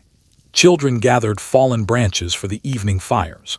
Adults began preparing a shared meal, the entire process unfolding with the kind of practiced ease that only comes from genuine, repeated familiarity. After supper, one elderly woman within the company might quietly unfold a small family Bible, several younger children gathering nearby to listen as she read. Not everyone in the camp necessarily joined this particular gathering. Some simply sat beside their own fires instead, watching sparks drift upward into the darkening sky in comfortable, contemplative silence. Different individuals, even within the same close-knit traveling company, tended to find their own particular comfort in different ways. The wilderness itself, in its vastness, seemed to leave ample room for all of them. Walking a short distance beyond the immediate firelight, a guide might pause to look back at the scattered campfires glowing warmly across the darkened landscape, each one resembling a small, temporary island of light within an otherwise enormous sea of darkness. Looking forward, toward the direction the company would continue traveling the next morning, only the dark silhouette of distant mountains remained visible against the night sky. The journey, as always, would continue tomorrow. Research discussed by scholars connected to Columbia University's Western history programs has highlighted how the broader Oregon Trail gradually evolved from what had originally been a relatively narrow frontier route, closely tied to the fur trade, into one of the most historically significant migration corridors in American history. Many of the trail's earliest and most experienced guides drew directly upon knowledge first accumulated during their own earlier years within the mountain man era. Historians continue to debate precisely how rapidly the trail's broader cultural identity shifted, from a specialized commercial pathway primarily supporting the fur trade, toward the much larger, more diverse family migration route it would eventually become. What remains beyond serious historical debate, however, is the genuine continuity connecting these two distinct chapters of Western American history. The mountain man had not simply vanished as the beaver trade declined. He had, in a very real and practical sense, quietly become something new: guide, interpreter, scout, and in his own understated way, an essential teacher for the next generation of westward travelers. Chapter 22: A Question of Home. Late one evening, during the quiet hours before sunrise when the world feels genuinely suspended between darkness and approaching light, an older, experienced trapper might sit alone beside a fatting campfire, a cup of coffee cradled in his weathered hands, though he barely drinks from it. His expression in such a moment often carries something both peaceful and visibly distant, the unmistakable look of someone whose thoughts have temporarily traveled somewhere far beyond his immediate physical surroundings. If a younger companion, noticing this quiet distraction, gently asks whether he misses the settled world he left behind so many years earlier, the honest answer such a man might offer often proves genuinely complicated. Something closer to every single day, immediately followed, after a thoughtful pause, by and not at all. The apparent contradiction embedded within that answer only seems impossible until one properly understands the particular emotional reality many mountain men appear to have carried throughout their lives. A great many of these men seem to have held two genuinely separate lives simultaneously within themselves. One belonged to the settled communities they had left behind, where parents, siblings, childhood friends, or occasionally children of their own might still be waiting, hopping for eventual return or at least periodic news. The other belonged entirely to the wilderness itself, where each sunrise offered a particular combination of genuine freedom, persistent uncertainty, and a sense of purpose that proved remarkably difficult to fully explain to anyone who had never personally experienced life on this particular frontier. Neither of these two lives, for most men who genuinely experienced both, seems to have completely replaced or erased the other. Instead, the two coexisted, often in quiet tension, shaping countless individual decisions across many years spent moving between these two very different worlds. Historians examining surviving correspondence from this era, including research discussed by scholars connected to Princeton University's Frontier Archives, have noted that communication between mountain men and their eastern families remained consistently irregular and often painfully slow throughout this entire period. Many trappers lived for months, occasionally even years, with genuinely little reliable news from family members left behind. Historians continue to debate how deeply this prolonged isolation affected different individuals psychologically, since surviving journals from the period reveal remarkably varied emotional responses to essentially similar circumstances. Some men appear to have genuinely embraced this particular kind of solitude, while others, by contrast, seem to have quietly endured it as one among many necessary hardships of their chosen way of life. One particularly evocative, if admittedly composite, image drawn from surviving frontier accounts involves an experienced trapper carefully carrying a small, worn letter from a distant daughter. The paper itself softened and thinned considerably from years of repeated, careful handling. Though such a man might already know every word of the letter perfectly by heart, having read it countless times across many separate seasons, he continued carrying it with him regardless, unwilling or perhaps simply unable to leave it behind. Some things, as this particular image suggests, weigh almost nothing in purely physical terms, and yet somehow prove genuinely impossible for a person to set aside entirely. Chapter 23: Chains and Notebooks, the surveyors arrived. As the 1830s gave way to the 1840s, a new kind of traveler began appearing along the same trails that trappers had first traced through the wilderness. Men who carried not rifles and traps, but measuring chains, notebooks, and simple surveying instruments. Government-sponsored survey teams, tasked with formally documenting the geography that trappers had already come to know informally through years of practical experience, represented one of the clearest visible signs that the frontier itself was entering a new phase.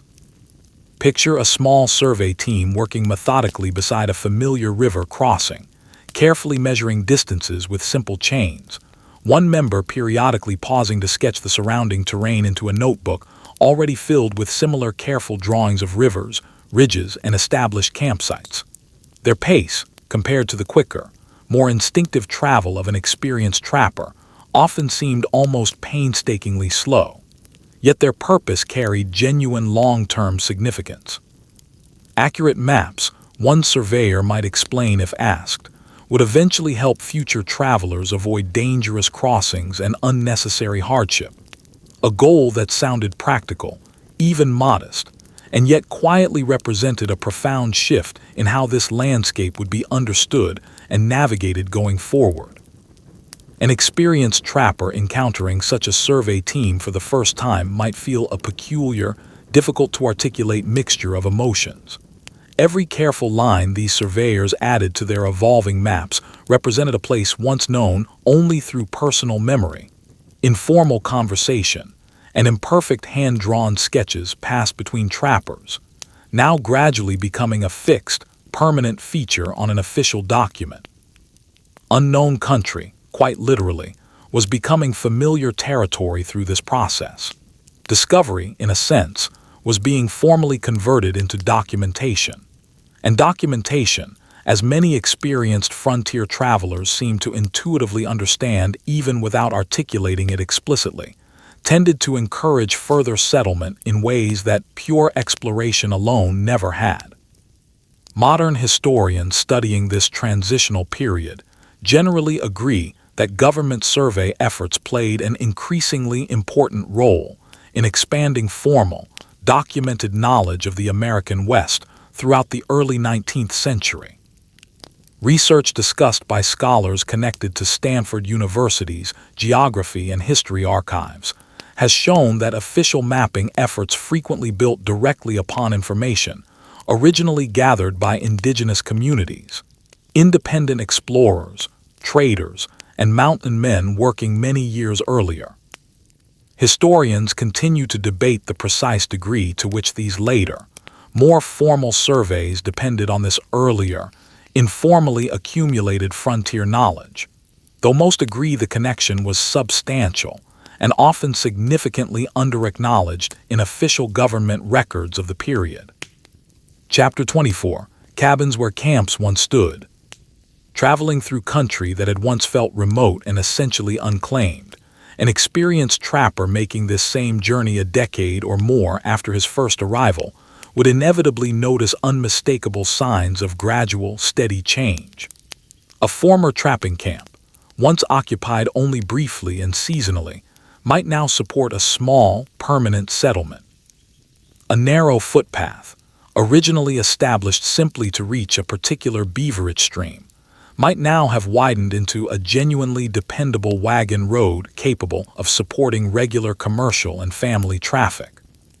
Consider a broad valley encountered along such a journey, where smoke now rises steadily from several recently constructed log cabins, positioned beside a winding creek that trappers had once known only as an unremarkable stretch of water along their regular route.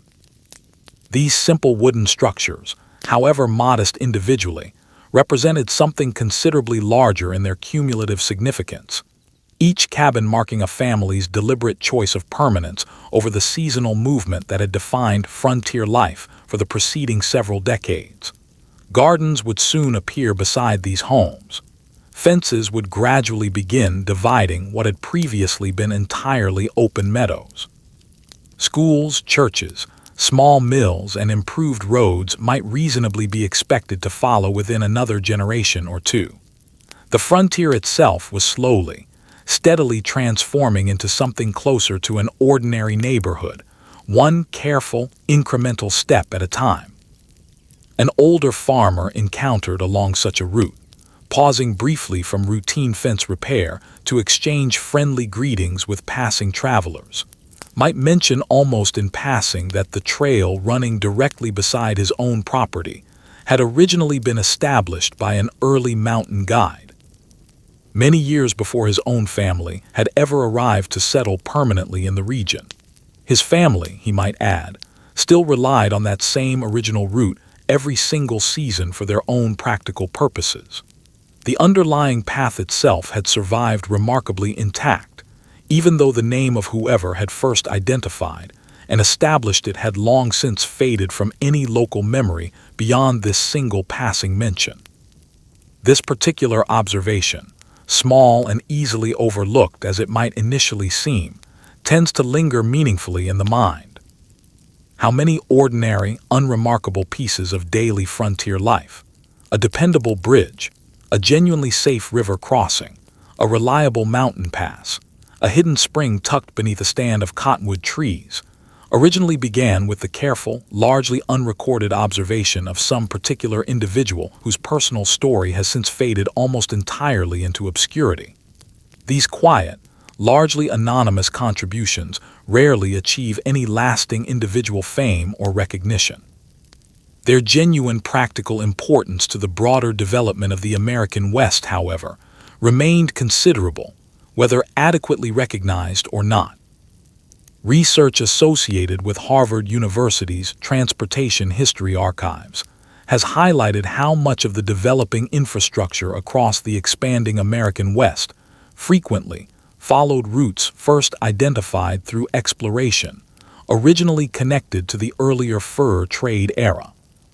Historians continue to debate precisely how extensively later, more formal transportation systems preserved these original trapping-era paths versus developing entirely independent new routes, since many roads clearly evolved gradually through repeated incremental improvement across several decades, rather than through any single deliberate planning decision. History, in this particular sense, tends to leave genuine footprints. Later wagon wheels, quite literally in many documented cases, simply deepened tracks that trappers' boots had first pressed into the earth. Chapter 25. An abandoned trading post.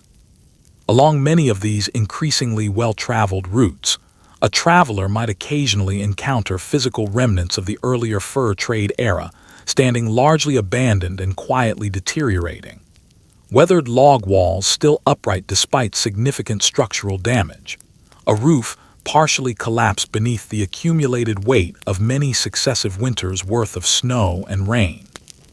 Tall grass, in many such cases, had already begun growing directly through what had once been an active, regularly used doorway, where merchants had once negotiated prices with trappers freshly returned from distant, productive valleys.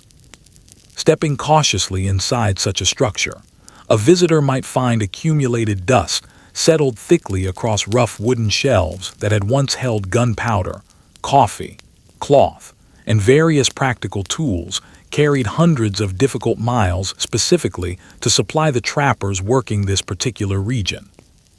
Nothing remained for sale within these quiet, empty walls any longer, only a kind of contemplative echo, the physical remnant of purposeful activity that had once filled this same space with regular conversation, negotiation, and genuine commercial energy.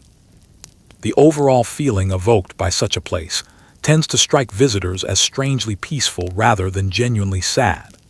It serves, in its own quiet way, as a reminder that every generation builds something genuinely meaningful for its own particular moment in time, even while acknowledging that later generations will inevitably go on to build something entirely different in turn, shaped by their own distinct needs and circumstances. Research associated with Stanford University's Frontier Commerce Archives has highlighted how many frontier trading posts of this specific era experienced genuinely dramatic changes in fortune as broader migration patterns gradually shifted away from the earlier fur trade and toward permanent agricultural settlement instead. Historians continue to debate how rapidly these particular commercial centers generally declined, since some trading posts successfully adapted their existing business models to serve the growing needs of immigrant travelers passing through, while others, less able or willing to adapt their operations, gradually disappeared from active use altogether. Adaptation, as this particular pattern suggests once again, remained perhaps the single most consistent and enduring lesson the frontier itself continued teaching across every distinct phase of its rapid, ongoing transformation. Chapter 26: Stories that grew taller with each telling. As the classic mountain man era gradually entered its final active phase during the early 1840s, a natural human tendency toward storytelling ensured that the genuine, often quietly difficult reality of frontier life increasingly coexisted alongside a considerably more colorful, more dramatic popular mythology, particularly as these stories began reaching wider audiences back in settled Eastern communities. Imagine a younger traveler, genuinely curious, eagerly asking an older, considerably more experienced trapper whether the increasingly elaborate stories he had heard repeated around various campfires about the great rendezvous years were actually true. The older man's honest answer, delivered with a characteristic degree of understated humor, might acknowledge that some of the stories were indeed genuinely true, while quietly nodding that others had clearly grown taller every time they were told, across repeated retellings over successive years. Such an experienced trapper, reflecting honestly on his own considerable years spent in the mountains, would likely describe both the genuinely difficult aspects of that life: long, brutally cold winters spent beside frozen rivers, periods of genuine hunger and exhaustion, the persistent loneliness of extended isolation from family and familiar community, alongside the more positive aspects that popular legend tended to emphasize almost exclusively. Close friendships genuinely forged through shared hardship, memorable evenings, when laughter shared around a simple campfire felt considerably more valuable than any amount of accumulated gold or material wealth. The complete, honest story, as such candid reflections consistently suggest, generally included both difficult and rewarding elements in roughly equal measure. Reality, more often than not, tends to include both. Historians examining surviving frontier records, including careful work associated with Princeton University's American Studies programs, have frequently observed that these surviving documents reveal literally thousands of individual participants in this broader frontier story, whose personal contributions remained largely local in scope and impact, yet nonetheless proved genuinely essential to the broader collective processes of exploration, transportation, and eventual settlement across the American West. Historians continue to debate how and why popular cultural memory of this specific era gradually narrowed public attention toward only a relatively small handful of especially famous individual personalities, while largely overlooking the considerably broader community of ordinary participants whose combined, cumulative efforts had genuinely made frontier life, in all its various forms, practically possible in the first place. Chapter 27: The Final Free Season. By the early 1840s, most historians agree that the classic era of independent mountain trapping had entered its genuinely final active phase. The rendezvous system itself, once the vibrant annual centerpiece of frontier commercial and social life, gradually grew smaller and less frequent as declining beaver populations and weakening demand for beaver felt hats steadily reduced the underlying commercial incentive that had originally sustained the entire system. Picture one of the last substantial rendezvous gatherings of this classic era, noticeably smaller in scale than the great gatherings of a decade or more earlier, yet still carrying much of the same familiar warmth and social importance for the trappers who continued attending. Old friends still embraced warmly after months of separation. Traders still carefully examined bundles of pelts before nomming a price. Fiddle music still drifted between scattered campfires as evening settled comfortably over the gathered camp. And yet, an attentive observer might notice subtle signs of change woven throughout even these familiar rituals. Noticeably fewer wagons loaded with beaver pelts arriving from the surrounding mountains. Noticeably more conversation devoted to alternative opportunities like guiding, interpreting, or permanent settlement, rather than exclusively to the trapping season immediately ahead. An older trapper, his hair by this point often turned largely white or gray, his face deeply lined by literal decades of continuous exposure to sun, wind, and snow, might pause at some point during such a gathering to quietly reflect on how dramatically this particular country had changed across the many years of his own personal experience within it. He might recall, perhaps aloud to a younger, considerably less experienced companion, seasons early in his own career when his party had traveled for 3 full weeks without encountering any other camp whatsoever. His voice, in recounting such memories, typically carried no evident bitterness, only genuine, matter-of-fact memory offered without particular emotional weight attached. Looking out from some elevated vantage point across a valley that this same experienced trapper had first encountered many years earlier as entirely untouched wilderness, he might now observe a small wagon train following a familiar river toward the west, smoke rising steadily from several recently constructed cabins nearby, cleared agricultural fields interrupting what had once been entirely unbroken, untouched prairie stretching in every direction. The contrast between these two distinct periods within a single person's own lived memory could feel genuinely striking. Two very different worlds, briefly and visibly sharing the exact same physical landscape during this particular narrow window of historical transition. Historians generally agree that by the mid-1840s, declining beaver populations, meaningfully changing fashion preferences favoring silk over beaver felt, and rapidly expanding permanent settlement had together fundamentally reshaped the underlying economic foundations that had originally supported independent frontier trapping as a viable, sustainable way of life. Research discussed by scholars connected to Yale University's economic and environmental history programs has emphasized this broader convergence of factors. Historians continue to debate the precise timing of when the classic mountain man era can be considered to have genuinely concluded, since many experienced veterans of the earlier fur trade clearly remained professionally and personally active in various closely related occupations for a considerable number of years afterward. Perhaps, as more than one careful historian has suggested, such distinct historical eras never truly conclude in any genuinely sharp or absolute sense.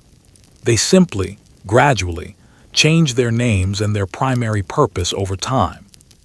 Chapter 28, Retracing the Journey. As our own long journey through this particular chapter of American history gradually approaches its natural conclusion, it feels worthwhile to pause briefly and retrace, in broad terms, the considerable distance we have traveled together across this narrative. We began at the very edge of the settled frontier, watching a young, largely inexperienced traveler step away from familiar towns and established roads into genuine uncertainty, driven by some combination of economic necessity, restless personal ambition, and a specific, growing market demand for beaver fur that connected his own individual choices to fashionable hat shops located an ocean away in distant European cities. We followed him gradually as he slowly learned to properly read an unfamiliar landscape, noticing small, easily overlooked details in moss growth, animal tracks, and disturbed riverbank mud that meant essentially nothing to an untrained eye, yet carried genuinely significant practical information for someone who had learned, often through considerable hardship and repeated trial, exactly how to interpret them correctly. We watched him establish his first genuinely productive trapping camp, learning firsthand the deep practical importance of sustained cooperation with experienced companions, the careful, patient reading of river conditions and beaver behavior, and the quiet, unglamorous daily discipline that this particular way of life demanded consistently, without significant exception, day after day. We traveled with him along the great rivers of the American interior, understanding through direct, immersive narrative experience how these waterways functioned as the essential highways of an entire era, connecting isolated mountain valleys with distant markets through an intricate, largely invisible commercial chain that most ordinary people living comfortably within that chain's final urban destinations likely never fully considered or understood. We experienced, through this same immersive narrative, the genuine, sometimes severe dangers of mountain weather, understanding clearly why careful, sustained preparation consistently mattered considerably more than raw individual courage when it came to reliably surviving sudden, often unpredictable storms and unexpected, potentially dangerous early snowfall. We met, if only briefly and through necessarily broad, general description, the indigenous nations whose deep, generations-old knowledge of this same landscape long predated any American trapper's arrival, and we considered honestly and directly the genuinely complicated, historically significant relationships that developed between these established communities and the newly arriving trappers, relationships that included real, documented cooperation and meaningful cross-cultural learning. Alongside real tension, occasional serious misunderstanding, and sometimes genuine, tragic conflict as well. We encountered the specific historical names that repeatedly echo throughout this broader frontier story: John Colter, whose early wilderness wanderings helped meaningfully establish the fundamental pattern that many hundreds of subsequent mountain men would eventually follow; Jedediah Smith, whose careful, methodical approach to genuine exploration expanded practical geographic understanding of vast portions of the western interior; Jim Bridger, whose remarkable, decades-long accumulated memory of western terrain eventually made him an essential living resource for an entire subsequent generation of travelers; William Ashley, whose specific business innovations helped fundamentally reshape the underlying economics of the broader fur trade; and Kit Carson, whose skilled, practical work as guide and interpreter helped meaningfully bridge the significant gap between the earlier trapping era and the later, considerably larger overland migration period that eventually followed it. We gathered together at the Great Rendezvous, understanding clearly why this particular annual institution meant considerably more to the trappers who regularly attended than mere commercial transaction alone, representing, instead, genuine community, essential shared information, and profound relief after long months spent in relative isolation from other people. We visited frontier families directly, correcting along the way the common and persistent popular misconception that this particular era belonged exclusively to solitary, unattached men, and properly recognizing, instead, the genuinely essential, historically underappreciated role that indigenous women in particular played in sustaining frontier households and broader communities throughout this entire period. And finally, we watched together as this entire distinctive era gradually transformed, as declining beaver populations and genuinely shifting fashion trends steadily reduced the underlying economic foundation of independent trapping, and as the accumulated practical knowledge these experienced men had originally developed found entirely new, meaningful purpose in guiding, in interpreting, and in helping make possible the considerably larger migration that would eventually follow directly in their own earlier footsteps. Chapter 29. What remains when the trapping ends?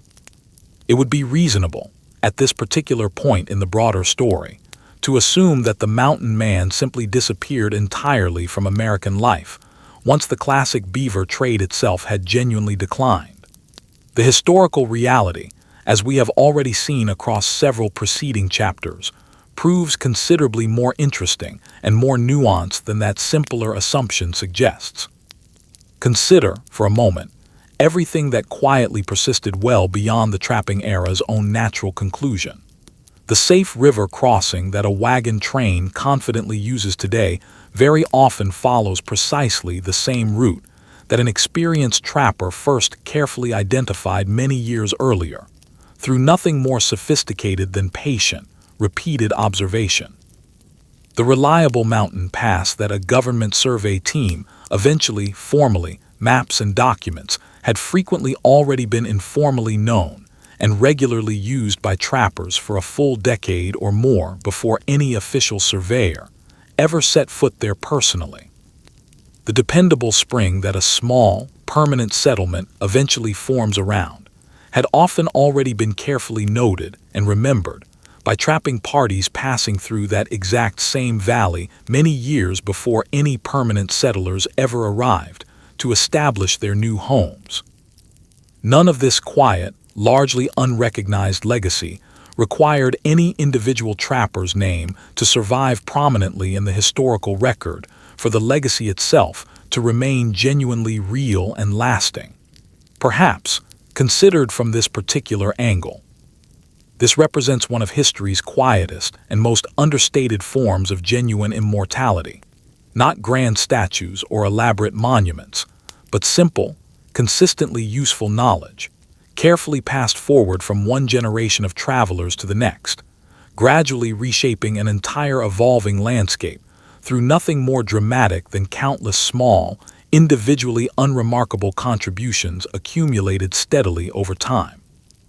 Modern historical scholarship, including research discussed by scholars connected to Stanford University's Western history programs, has increasingly emphasized that many of the frontier's most consequential and lasting achievements resulted specifically from this kind of gradually accumulated practical experience, rather than from any isolated single moment of dramatic individual discovery. Historians continue to debate, quite reasonably, how individual historical credit should properly be assigned across such a genuinely broad, genuinely collective undertaking. There does exist, however, fairly broad and consistent scholarly agreement that the American West became genuinely, meaningfully better understood specifically through the combined, cumulative efforts of indigenous communities, mountain men, professional explorers, traders, guides, government surveyors, and eventually permanent settlers, all working across several distinct, overlapping generations rather than through the isolated achievements of any single celebrated individual. The broader story, in this particular sense, was always considerably larger and more genuinely collaborative than any one individual person's specific contribution to it. However celebrated that individual contribution may have eventually become within popular American memory. Chapter 30: Surviving the Deep Winter. Of all the seasons a mountain man learned to respect, none demanded quite the same unwavering discipline as winter.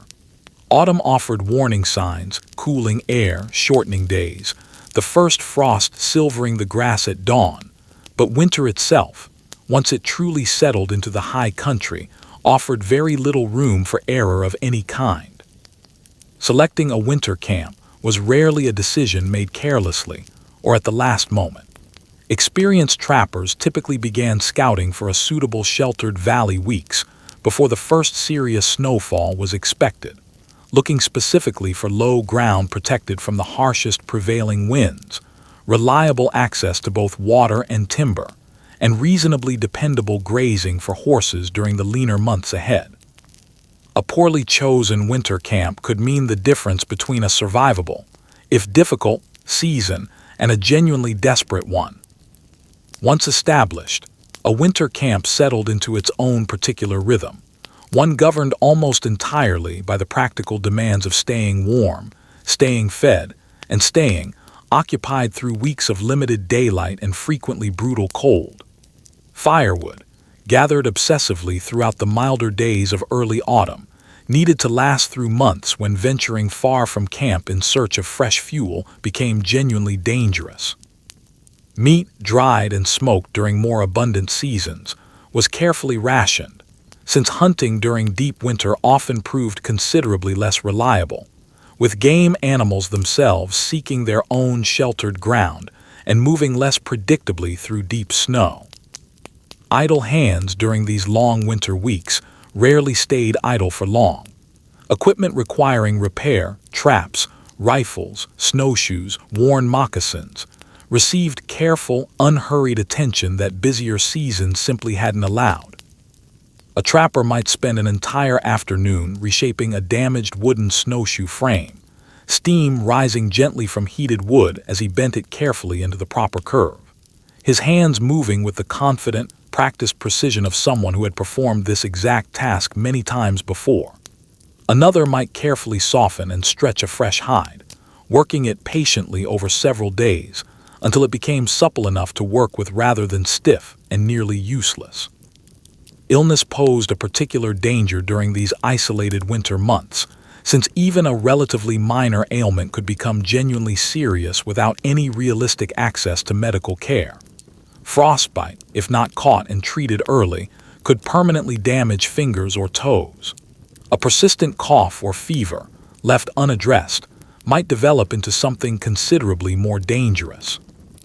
Experienced trappers often carried whatever basic medicinal knowledge they had accumulated over the years, sometimes learned directly from indigenous teachers, regarding which plants might ease particular symptoms, though the honest reality remained that serious illness or injury during deep winter carried genuine, significant risk that no amount of accumulated frontier knowledge could entirely eliminate. Historical records examined by researchers connected to the University of California's Frontier Medicine Archives suggest that exposure-related illness, alongside accidents involving falls, frozen rivers, or malfunctioning equipment, represented some of the most consistent dangers facing trappers throughout the winter months, considerably more consistent, in fact, than the dramatic wildlife encounters or violent confrontations that popular frontier fiction tended to emphasize. Historians continue to note that surviving winter successfully, season after season, depended far more on careful, unglamorous preparation than on any particular display of raw physical toughness or courage. And yet, despite these genuine hardships, winter camp life carried its own particular, understated comforts as well. The simple, reliable warmth of a well-tended fire felt considerably more precious after weeks of persistent cold.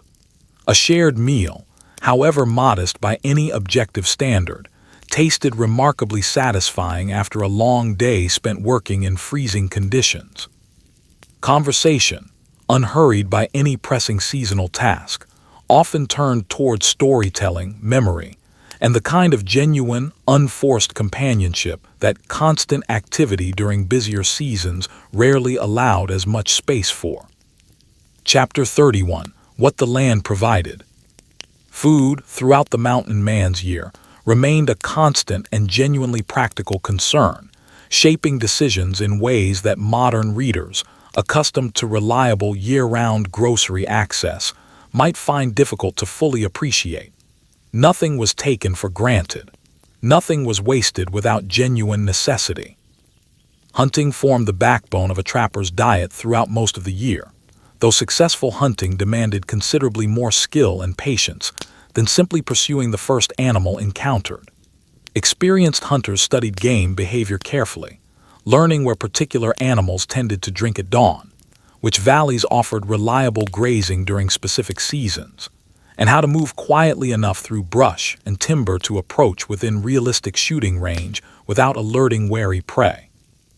A hungry newcomer, by contrast, might waste considerable energy chasing every animal he happened to encounter, exhausting himself while accomplishing comparatively little. Beyond hunting, the surrounding landscape offered a genuinely wide range of supplemental food sources to those who knew where and how to look. Wild berries, ripening at predictable points during the summer months, provided welcome variety and useful nutrition. Various roots and edible plants, properly identified, supplemented meals throughout the warmer seasons. Fish, caught from rivers and streams using simple methods, offered another reliable food source, particularly valuable given how much time trappers already spent working beside water in pursuit of beaver.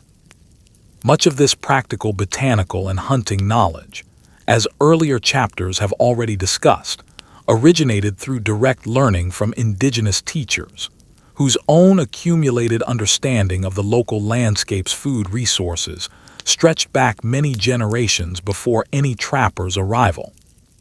An experienced indigenous guide walking through a summer meadow might point out, in quick succession, one plant that safely nourished the body, another that could ease particular kinds of pain, and a third that should never be eaten under any circumstances, distinctions that appeared genuinely subtle to inexperienced eyes, yet carried real and sometimes serious consequences. Preserving food for leaner months required its own particular expertise.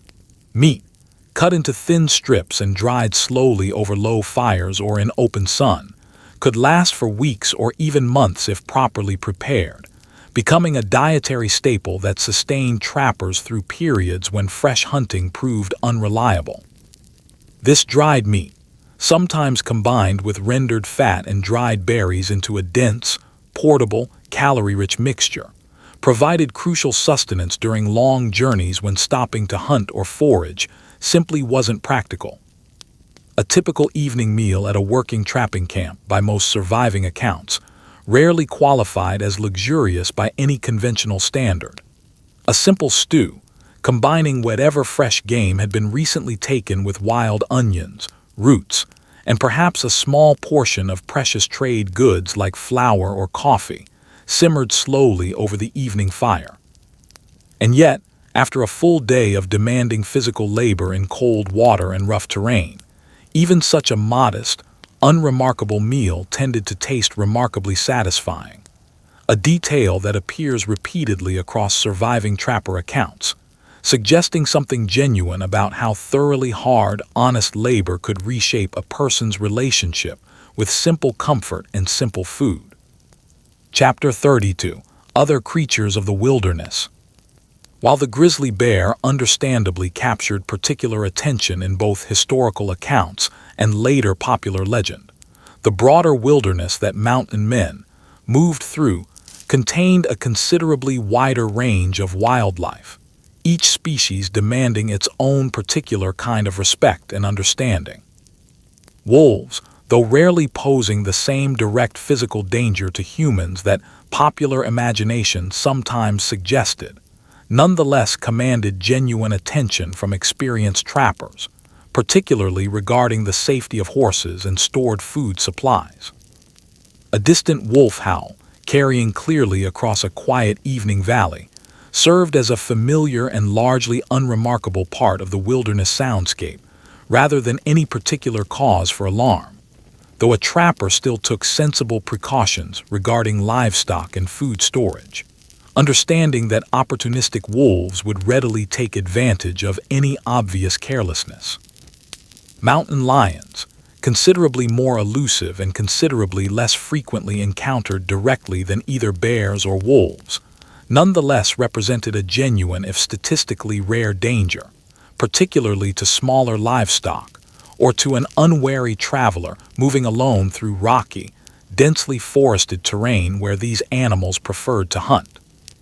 Experienced trappers learned to recognize the particular, distinctive tracks these animals left behind, and generally exercised heightened caution when clear evidence suggested a mountain lion was actively hunting in the immediate area.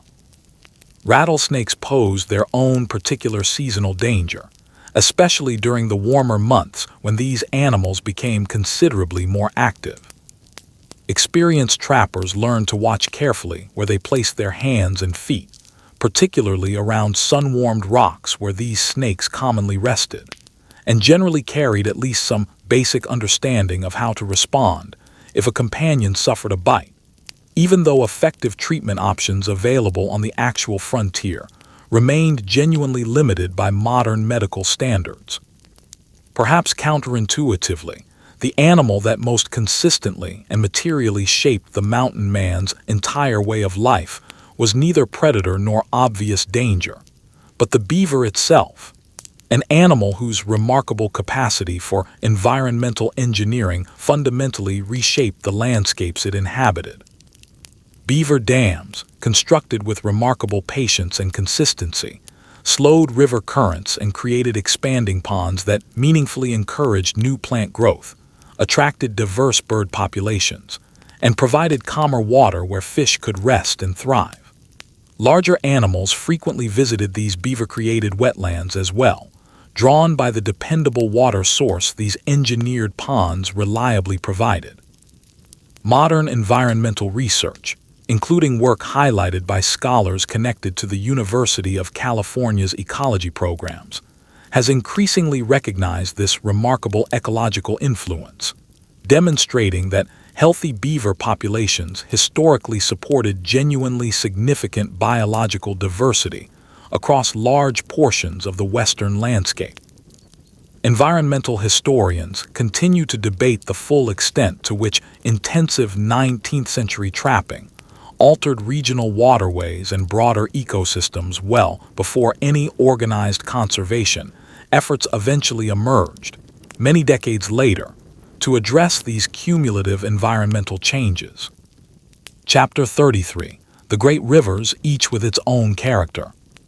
Every experienced mountain man, asked to describe the major rivers of the West, tended to speak of them less as simple geographic features and more as distinct personalities, each with its own temperament, its own dangers, and its own particular reputation among those who had spent real time working its banks. The Missouri, as earlier chapters have already discussed, functioned as the great commercial artery of the entire fur trade, carrying supplies west and pelts east across an enormous stretch of the continent's interior. Its banks constantly shifted, its channels rearranging themselves after every significant storm, demanding that even experienced boatmen approach each new season's travel with fresh, careful attention, rather than relying entirely on the previous year's memory. The Yellowstone, flowing through country that included the genuinely extraordinary geothermal features John Colter had first described to skeptical Eastern listeners, earned a particular kind of quiet admiration among trappers who had traveled its length. Its valleys, by most surviving accounts, offered some of the most productive and reliable trapping grounds in the entire Rocky Mountain region, though reaching them required navigating genuinely difficult terrain that discouraged all but the most determined and experienced parties.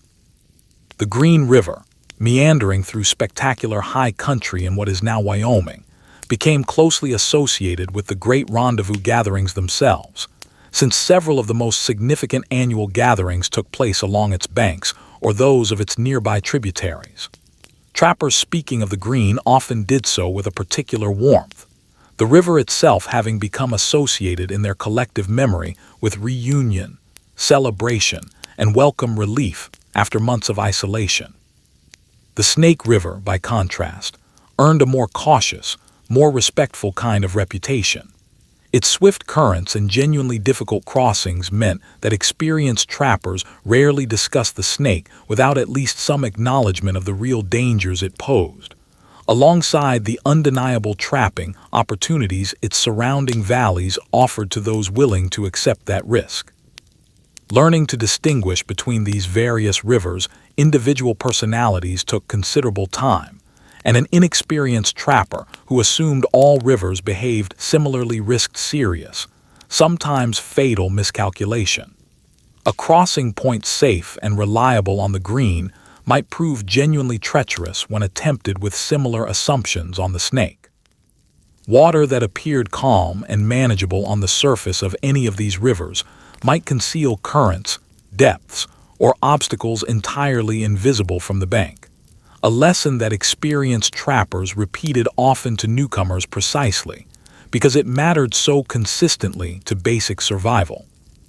Research discussed by historians connected to Yale University's Transportation and Geography archives has emphasized that these major waterways served not only as practical transportation routes, but also as essential corridors for broader cultural exchange, trade, and communication across the developing American West throughout this entire period. Historians continue to debate how rapidly detailed, reliable geographic knowledge of these specific rivers spread among independent trapping parties compared with more centrally organized expeditions, since much of this practical river knowledge remained genuinely informal and largely unwritten for a considerable number of years before eventually making its way into more widely published accounts. Chapter 34: The Quiet Craft of Ordinary Days. Popular retellings of mountain man life have historically tended to emphasize dramatic encounters, bear attacks, desperate river crossings, sudden storms, while giving considerably less attention to the reality that most days, for most trappers, consisted primarily of steady, unglamorous, repetitive labor performed with real skill and consistency. Consider a fairly typical midday stop during ordinary travel, when a small party settles briefly beside a convenient creek to rest both themselves and their animals. One man might spend this pause carefully sharpening an axe using smooth, practiced, circular strokes against a whetstone carried specifically for this purpose. Another might check and adjust the leather straps securing the party's heavier packs, ensuring nothing had worked loose during the morning's travel. A third might carefully clean and dry his rifle, removing any accumulated moisture before rust had the opportunity to begin its own slow, patient damage. This kind of ongoing maintenance never truly stopped, since neglected equipment in this particular environment could become every bit as dangerous as any storm or wild animal encounter. The preparation of buckskin clothing offers a particularly clear window into the genuine skill this lifestyle demanded on an almost daily basis. Properly preparing a fresh hide required real patience rather than raw physical strength. Every remaining scrap of flesh needed careful removal. The hide itself needed even, consistent stretching. Smoke from a slow, carefully tended fire eventually helped preserve the leather while imparting the particular, distinctive scent that lingered on nearly every experienced mountain man's clothing for the remainder of its useful life. Properly prepared buckskin protected effectively against harsh winter winds, while remaining flexible enough for genuinely long days of difficult travel. A poorly prepared hide, by painful contrast, tended to stiffen quickly, crack in freezing conditions, and become essentially useless well before its owner could reasonably expect it to wear out through honest use. Even the smallest, most seemingly insignificant possessions carried genuine practical importance and often real personal history. A worn cup might have crossed dozens of rivers over several years of continuous use. A carefully patched coat might have survived several genuinely difficult winters. A knife with a handle worn smooth and polished through years of regular use had likely prepared many hundreds, if not thousands, of individual meals. These objects, functional rather than decorative in every practical sense, nonetheless became something closer to genuine companions over years of continuous, demanding use. Their accumulated value measured considerably more by accumulated reliability than by any consideration of their original appearance or cost. Historians examining surviving journals from this period, including research discussed by scholars connected to Columbia University's American Studies archives, have consistently noted that these documents reveal lives dominated considerably more by ordinary, repetitive labor than by the constant dramatic adventure that popular retellings often emphasized. Daily journal entries, when they survive at all, typically focus on weather conditions, necessary equipment repairs, hunting success or failure, and basic travel conditions rather than on dramatic confrontation of any kind. Historians continue to debate how thoroughly later popular novels and dramatic illustrations gradually transformed these fundamentally practical frontier workers into considerably more romanticized, larger-than-life heroic figures, in ways that arguably obscured rather than illuminated the quieter, more genuinely representative realities carefully preserved within these original, more mundane documents. Chapter 35: Quiet Moments of Faith. Amid the genuine daily hardships and constant practical demands of frontier life, many mountain men appear, based on surviving accounts, to have maintained some form of personal spiritual or religious practice, though the specific character of this practice varied considerably from individual to individual and rarely followed any single, uniform pattern. Picture an evening camp settling gradually into quiet after a long day's difficult travel, gentle rain falling steadily outside a simple shelter constructed beneath a rocky overhang. Conversation within the shelter might turn, without any particular fanfare or formal structure, toward questions of faith and providence, though rarely through any organized debate about specific religious doctrine. One man might quietly offer thanks for another day's safe passage through genuinely dangerous country. Another might simply remove his hat for a brief, silent moment before the evening meal began, offering no accompanying words at all. Each individual in this sense appears to have carried and expressed whatever personal faith he held in his own particular, often understated way, with the broader wilderness itself seeming to leave ample room for this considerable diversity of genuine personal expression. Research associated with Yale University's Frontier Religious History Archives has suggested that surviving frontier diaries from this period often reveal deeply personal, genuinely individual expressions of belief, shaped considerably more by direct experiences of hardship, gratitude, and prolonged isolation than by any particular formal or organized religious practice. Historians continue to note, however, that surviving written journals may not fully or accurately represent the broader range of private spiritual experience actually held by mountain men more generally, since many trappers of this era left behind comparatively few detailed written records describing their genuinely private inner or spiritual lives. Some thoughts, as more than one careful historian has reasonably suggested, likely remained entirely unwritten and, in a certain sense, perhaps always should have. Chapter 36: The Horse, a Partnership Beyond Transportation. No single relationship shaped the practical, day-to-day reality of mountain man life quite as consistently as the bond between a trapper and his horse. In a landscape without roads, without any reliable alternative form of transportation, and often without any realistic hope of rescue if something went seriously wrong, a dependable horse represented considerably more than simple convenience. It represented, in the most literal and practical sense, survival itself. A trapper's horse carried far more than its rider. It carried traps, camp equipment, dried food, and eventually the accumulated pelts representing an entire season's difficult labor. It carried the trapper himself across rivers, up steep mountain trails, and through exhausting final miles when human legs alone might genuinely have failed. Given this enormous practical dependence, experienced trappers tended to develop a kind of attentive, almost protective relationship with their animals that went well beyond simple ownership. Consider the careful attention an experienced trapper gave to his horse's condition, even during the most demanding stretches of difficult travel. Before considering his own rest or comfort, he typically checked the animal's hooves for damage, examined its back and sides for any sign of saddle sores developing beneath poorly adjusted equipment, and ensured it had access to adequate grazing and water whenever the surrounding terrain allowed it. A horse pushed too hard for too long, without adequate rest or nutrition, could weaken dangerously at precisely the moment its strength and reliability mattered most. Selecting a horse in the first place required its own kind of careful judgment.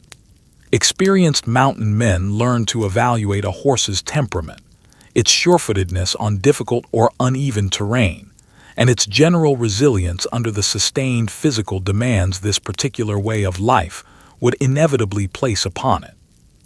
A horse that appeared strong and capable in a comfortable eastern pasture might prove entirely unsuited to the specific, unusual demands of extended mountain travel, while a smaller, less conventionally impressive animal might prove remarkably dependable across genuinely difficult country. Losing a horse, whether through injury, illness, theft, or simple accident, represented a genuinely serious setback for any trapping party, sometimes forcing a difficult, immediate reconsideration of an entire season's plans. Stories occasionally circulated, and were repeated with evident fondness around evening campfires, of particular horses that had somehow found their own way safely back to camp after becoming separated from their party during a violent storm. Stories that, whatever their precise factual accuracy, clearly reflected the genuine emotional weight trappers placed on these essential animal partnerships. At the end of a long day's travel, watching horses graze quietly nearby, their steady breathing blending naturally with the gentle sounds of a nearby stream, an experienced trapper might reflect that few partnerships in his considerably demanding life had proven quite as consistently, quietly essential as this one. The horse asked for relatively little in return: grazing, water, reasonable rest, and basic care, and offered, in exchange, the fundamental mobility upon which nearly every other aspect of mountain man's survival ultimately depended. Chapter 37: Small Objects Considerable Value.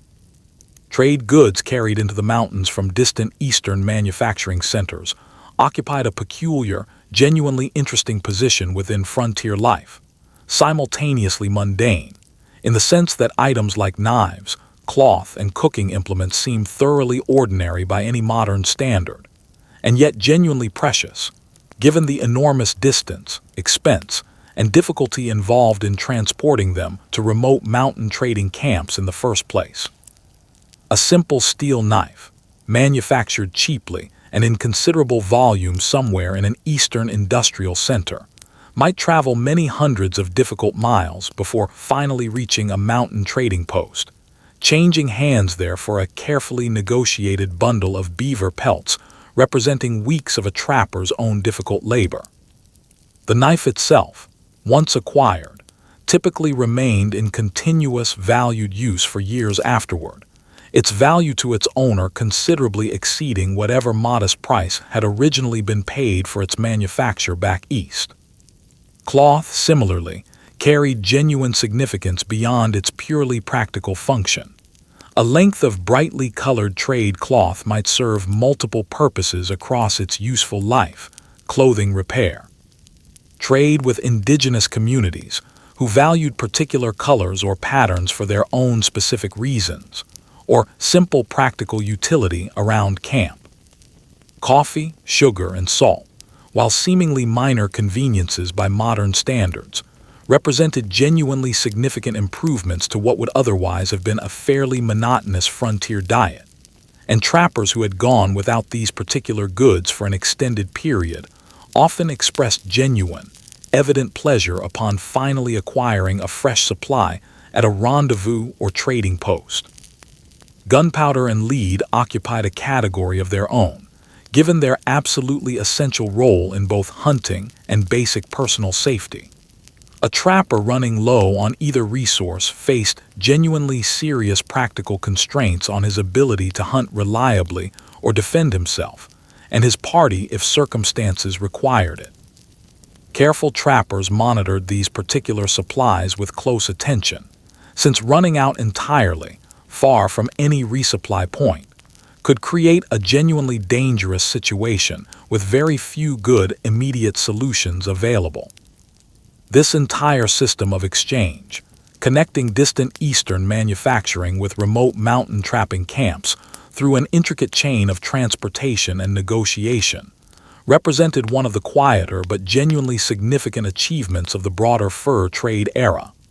A functioning, if imperfect, commercial network operating reliably across enormous distances and genuinely difficult terrain. Decades before railroads or telegraph lines would eventually make such long-distance coordination considerably more straightforward. Chapter 38: Reputation as Currency. In a world without reliable written contracts, without courts realistically capable of enforcing agreements across such enormous distances, and without any centralized authority genuinely capable of resolving every dispute, personal reputation functioned as one of the most genuinely valuable assets a trapper, guide, or trader could possess. A merchant known consistently for fair dealing, accurate weighing, and honest pricing tended to attract loyal customers who returned to him season after season, even when competing traders might occasionally offer marginally better terms on any single particular transaction. A trapper recognized among his peers for genuine honesty and reliability earned meaningful trust even during difficult negotiations, since other trappers and traders alike understood that his word could reasonably be relied upon in future dealings as well. This particular currency, difficult to accumulate and comparatively easy to lose through even a single instance of clear dishonesty or unreliability, shaped countless individual interactions throughout the broader fur trade era. A trapper who arrived at a rendezvous with a reputation for genuine reliability might find other experienced trappers considerably more willing to share valuable practical information about promising trapping grounds, dangerous river conditions, or reliable water sources. Information that could genuinely mean the difference between a successful season and a genuinely difficult one. Character, in this particular sense, functioned as a form of practical insurance against a genuinely unpredictable and often unforgiving environment. A trapper with a strong, well-established reputation for competence and honesty could reasonably expect other experienced travelers to extend him meaningful assistance if he encountered genuine difficulty, while a trapper known for carelessness or dishonesty might find himself, in a moment of genuine need, with considerably fewer people willing to offer help. Chapter 39: Names the history books rarely recorded. For every John Colter, Jedediah Smith, or Jim Bridger whose names survived clearly and prominently in the historical record, countless other trappers lived through genuinely remarkable, genuinely difficult experiences that left behind essentially no lasting written trace at all. Consider for a moment the trapper who rescued a companion from a freezing river through quick thinking and considerable personal risk, an act of genuine courage that likely saved a life, yet survives today, if at all, only through a brief, second-hand mention in someone else's surviving journal or through an oral account passed down informally within a single family, across several subsequent generations. Consider the trapper who first discovered and carefully noted a particular mountain, past later used by thousands of immigrant travelers, his own name never formally attached to the route in any official record, his personal contribution absorbed anonymously into the broader collective knowledge that eventually made large-scale westward migration genuinely practical. Consider, too, the trapper who quietly shared his own limited food supplies with struggling companions during a genuinely desperate winter, an act of real personal sacrifice that likely prevented real suffering or worse, yet left behind no monument, no official recognition, nothing beyond whatever memory his surviving companions chose to carry forward and perhaps occasionally share around some later evening campfire.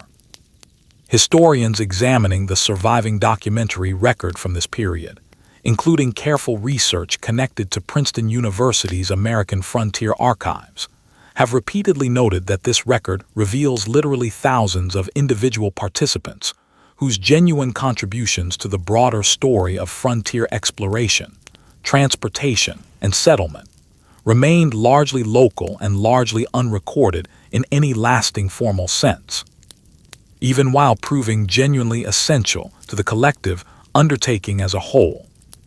Popular historical memory, understandably drawn toward clear, memorable individual names and dramatic, well-documented episodes, has tended to narrow its attention toward a relatively small handful of especially famous figures, while the considerably broader community of ordinary, largely anonymous participants who made frontier life practically possible has received, by comparison, remarkably little lasting individual recognition. This particular imbalance, while entirely understandable given how history and popular memory generally function, is worth pausing to consciously acknowledge. The story of the American mountain man was never genuinely a story about a small handful of exceptional individuals succeeding through purely personal brilliance. It was, and remains, a considerably larger and more genuinely collective story, one involving thousands of largely anonymous individual contributions, each one small in isolation, yet genuinely significant when considered together across the full span of this remarkable historical period. Chapter 40: The Second Generation.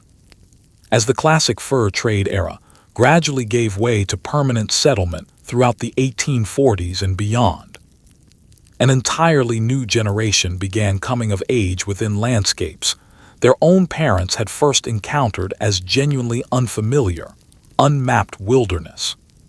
Children raised in frontier households, particularly those born to mountain men and their indigenous or mixed heritage wives, often grew up with an unusually rich dual inheritance of practical knowledge.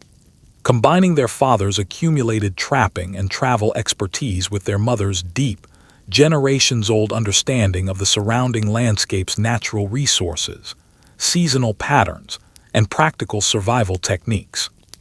For these children, skills that had required years of difficult, sometimes genuinely dangerous learning for their own parents came instead through ordinary, everyday childhood experience, absorbed naturally through constant exposure rather than through any formal or particularly deliberate instruction.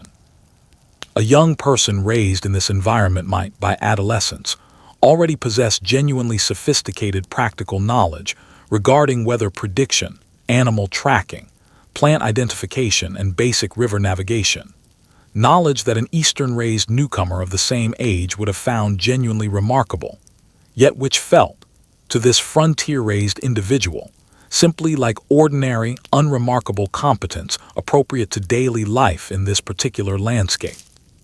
Some among this second generation went on to become guides and interpreters in their own right, carrying forward, and in some cases meaningfully expanding, the practical knowledge their parents' generation had originally accumulated.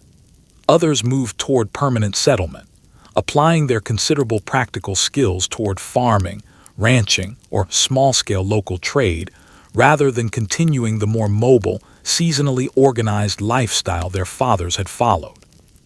The underlying practical knowledge itself, regardless of its eventual specific application, continued flowing forward through this second generation, ensuring that the accumulated wisdom of the original mountain man era did not simply disappear alongside the classic beaver trade's own gradual economic decline. Historians studying this particular generational transition, including research associated with the University of California's Frontier Family Studies programs, have emphasized that this pattern of knowledge transfer across generations represented one of the more genuinely significant, if historically underappreciated, mechanisms through which frontier expertise continued shaping the broader development of the American West well beyond the specific historical period during which the classic fur trade itself remained economically dominant. Chapter 41: One Last Rendezvous. Historians generally point to the mid-1840s as marking the effective conclusion of the great annual rendezvous system, though the precise final gathering remains, appropriately enough given this story's broader themes, a matter of some ongoing historical discussion rather than perfectly settled fact. Picture one such late rendezvous, noticeably smaller and quieter than the great gatherings of a decade or more earlier, the surrounding meadow supporting considerably fewer tents, considerably fewer horses, and a noticeably more subdued overall atmosphere than the boisterous celebrations that had once defined this particular annual institution at its genuine commercial and social peak. Those still attending, largely veterans of the trade's earlier, more prosperous years, might gather around a shared evening fire with a particular kind of quiet, reflective awareness that this specific chapter of their shared experience was genuinely, visibly drawing toward its natural conclusion. Conversation on such an evening might turn less toward planning for the trapping season immediately ahead and more toward genuine reminiscence, memories of larger gatherings in earlier years, memories of companions who had not survived to see this particular later, quieter gathering, memories of a wilderness that had, in relatively few but genuinely significant years, already begun visibly transforming into something considerably different from what these particular men had first encountered upon their own original arrival. And yet, even amid this evident, gradual winding down, something genuinely essential about the rendezvous spirit persisted through these final gatherings. Old friends still embraced warmly. Stories, however familiar through years of repeated telling, still found eager, appreciative listeners. Music still drifted between the smaller number of remaining campfires as evening settled comfortably over the gathering. The scale had diminished considerably. The genuine human warmth underlying the entire institution, by most surviving accounts, had not. Chapter 42, Settling Down. For those mountain men who eventually chose, or were gradually compelled by changing economic circumstances, to leave behind the trapping life entirely, the transition toward permanent settlement carried its own particular, genuinely complicated emotional weight. Consider an experienced former trapper, by this point middle-aged, choosing finally to establish a permanent home near a growing frontier settlement rather than continuing his earlier, considerably more mobile way of life. The decision, for many men in this position, involved genuine ambivalence rather than simple relief or straightforward satisfaction. The relative comfort and predictability of settled life offered real, tangible benefits after years of genuine hardship and uncertainty. And yet, something in the settled routine of permanent farming or small-scale local trade inevitably felt, to a man who had spent years measuring his days by rivers, weather, and animal migration rather than by any fixed calendar, considerably more confined than the life he had chosen to leave behind. Many such men found practical ways to maintain at least some connection to their earlier way of life, even after formally settling down, working occasionally as local guides for surveying parties or immigrant groups passing through the region, maintaining friendships with other former trappers who had similarly settled nearby, or simply continuing to hunt and travel through familiar surrounding country during whatever free time their new, more settled responsibilities allowed. The wilderness, even for men who had formally left it behind, rarely released its hold entirely. Research discussed by historians connected to the University of Oxford's American Frontier programs has observed that many former mountain men gradually adapted not only their practical daily activities, but also, in a meaningful sense, their entire underlying way of thinking about time, distance, and personal success. Having spent formative years learning to judge these fundamental concepts according to the rhythms of the natural world, rather than according to any more conventional settled community's expectations, historians continue to debate how completely these particular men ultimately embraced settled frontier life, since many, even after formally settling down, appear to have retained genuine, lasting elements of the more independent, more mobile mindset their earlier trapping years had originally instilled in them. Chapter 42 and a half, Other Trails, Other Directions. While the Oregon Trail eventually became the most historically famous of the routes shaped by earlier mountain man exploration, it was far from the only significant path that owed its practical existence to trapper-era knowledge. Understanding this broader network helps place the mountain man's contribution in its full, genuinely wide-reaching context. The Santa Fe Trail, connecting Missouri with Spanish and later Mexican territory in the Southwest, developed along routes that independent traders and trappers had already partially explored in pursuit of both beaver and broader commercial opportunity. Unlike the primarily beaver-focused expeditions further north, trade along this southern route often centered on a wider range of goods, reflecting the different economic and cultural relationships trappers and traders had developed with Spanish, and later Mexican, communities established in the region for generations before American traders arrived in any significant number. Further west, routes that would eventually become central to the California Trail similarly built upon knowledge first gathered by trapping parties exploring the Sierra Nevada and the difficult country surrounding the Great Basin. This particular stretch of terrain posed genuinely serious challenges even to experienced mountain travelers, given its combination of extreme aridity in certain stretches and formidable mountain crossings in others. Trappers who successfully navigated this country, and who carefully remembered and later shared the location of reliable water sources across otherwise punishing desert stretches, provided knowledge that later proved absolutely essential to immigrant parties attempting the same difficult crossing, with considerably less individual experience and considerably more at stake in terms of family safety. A trapper moving between these various regions over the course of a long career might develop a genuinely comprehensive practical knowledge of the West that few other individuals of this era, in any occupation, could reasonably claim to match.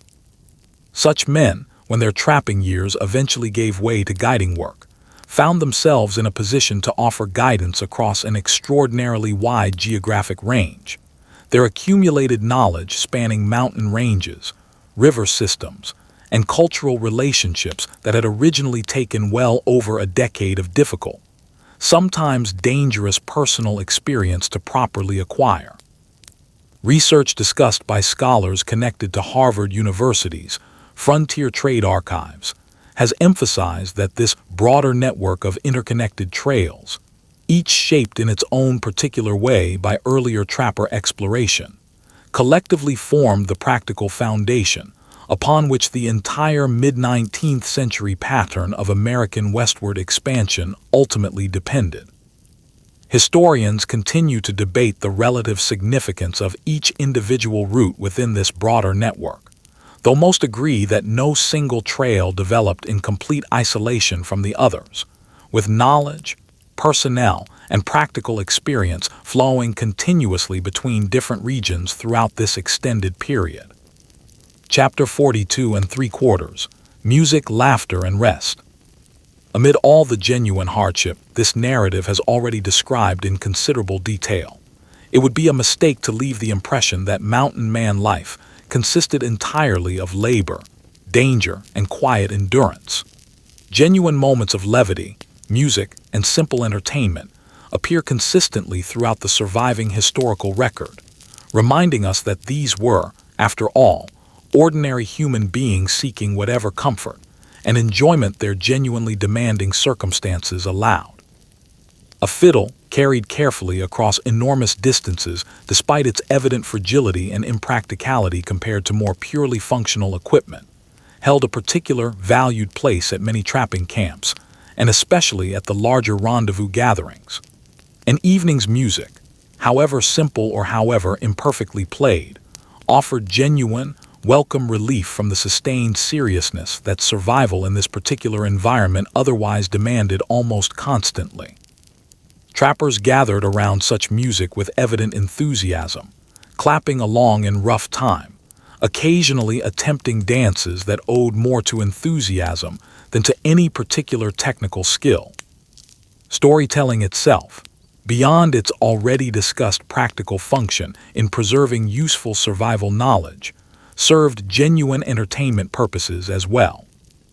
An experienced storyteller within a trapping party earned real, tangible social value through his ability to make long winter evenings pass more pleasantly, weaving genuinely difficult past experiences into narratives that, while not necessarily strictly accurate in every specific detail, nonetheless captured something real and recognizable about the underlying character of frontier life. Listeners, for their part, generally understood and accepted a degree of embellishment as simply part of the entertainment, rather than treating every detail as literal, verified fact. Simple games, wagers, and friendly competitions of marksmanship or physical skill also appear throughout surviving accounts of camp and rendezvous life, providing further outlets for the kind of ordinary human sociability that even the most demanding circumstances rarely fully suppress. Historians examining this aspect of frontier life, including work connected to Columbia University's American Cultural History Archives, have noted that these moments of genuine levity and entertainment served an important, if easily overlooked, psychological function, helping sustain morale and genuine community cohesion across months of otherwise sustained physical and mental demand. Chapter 42 and 7/8, The Physical Toll of a Demanding Life. It would be incomplete, in any honest accounting of this particular way of life, to overlook the genuine physical toll that years of sustained wilderness travel and labor exacted on the men who chose it. This was not a lifestyle that preserved youth or physical comfort. It was, by almost any measure, a life that aged a person considerably faster than equivalent years spent in more settled, more comfortable circumstances. Consider the hands of an experienced trapper examined closely after a decade or more of continuous frontier life. Skin roughened considerably beyond what a similar-aged man in settled society would typically show. Small scars accumulated from countless minor injuries involving axes, traps, ropes, and cold water. Fingernails that never seemed entirely free of ground and dirt despite repeated washing in whatever stream happened to be nearby. These were not hands that had been spared hard use. They were hands that had been shaped, quite literally, by years of demanding physical labor performed in genuinely difficult conditions. Joints, too, tended to suffer considerably from years of repeated exposure to cold water, difficult terrain, and the general physical strain of this particular occupation. Many former trappers, interviewed or described later in life after eventually settling into more permanent communities, showed clear physical evidence of this accumulated wear: a persistent limp from an old injury never properly treated, joints that ached predictably before changes in weather, a general physical toughness that had come at genuine, lasting personal cost. And yet, remarkably, many of these same men appear to have viewed this physical toll with a kind of matter-of-fact acceptance rather than genuine regret. The life they had chosen offered, in exchange for its considerable physical demands, a degree of genuine freedom and purpose that these men, by most surviving accounts, generally considered worth the trade. This is not to romanticize genuine hardship, but simply to accurately reflect what the historical record itself consistently suggests about how these particular individuals understood and evaluated their own difficult, demanding choices. Chapter 43, The Long Road to Trading Post. Not every journey through this story involved the dramatic scenery of high mountain passes or dangerous river crossings. A considerable portion of a trapper's practical life involved the comparatively mundane, yet genuinely essential, task of simply moving supplies and pelts across long stretches of open, relatively unremarkable country between trapping grounds and the nearest reliable trading post. Picture a small pack train working its way steadily across a broad, open prairie under a wide, largely featureless sky. The monotony of the landscape broken only occasionally by a distant line of cottonwood trees marking a hidden watercourse, or by a shallow depression revealing an old, dried streambed. This kind of travel demanded a different, quieter kind of endurance than the more dramatic mountain crossings this narrative has already described, not the acute alertness required by a genuinely dangerous river crossing, but the sustained, patient discipline required to maintain a steady pace, day after day,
shaped a distinctive emotional experience among mountain men that differed considerably from the more immediate, more continuous family relationships typical of settled communities during this same historical period.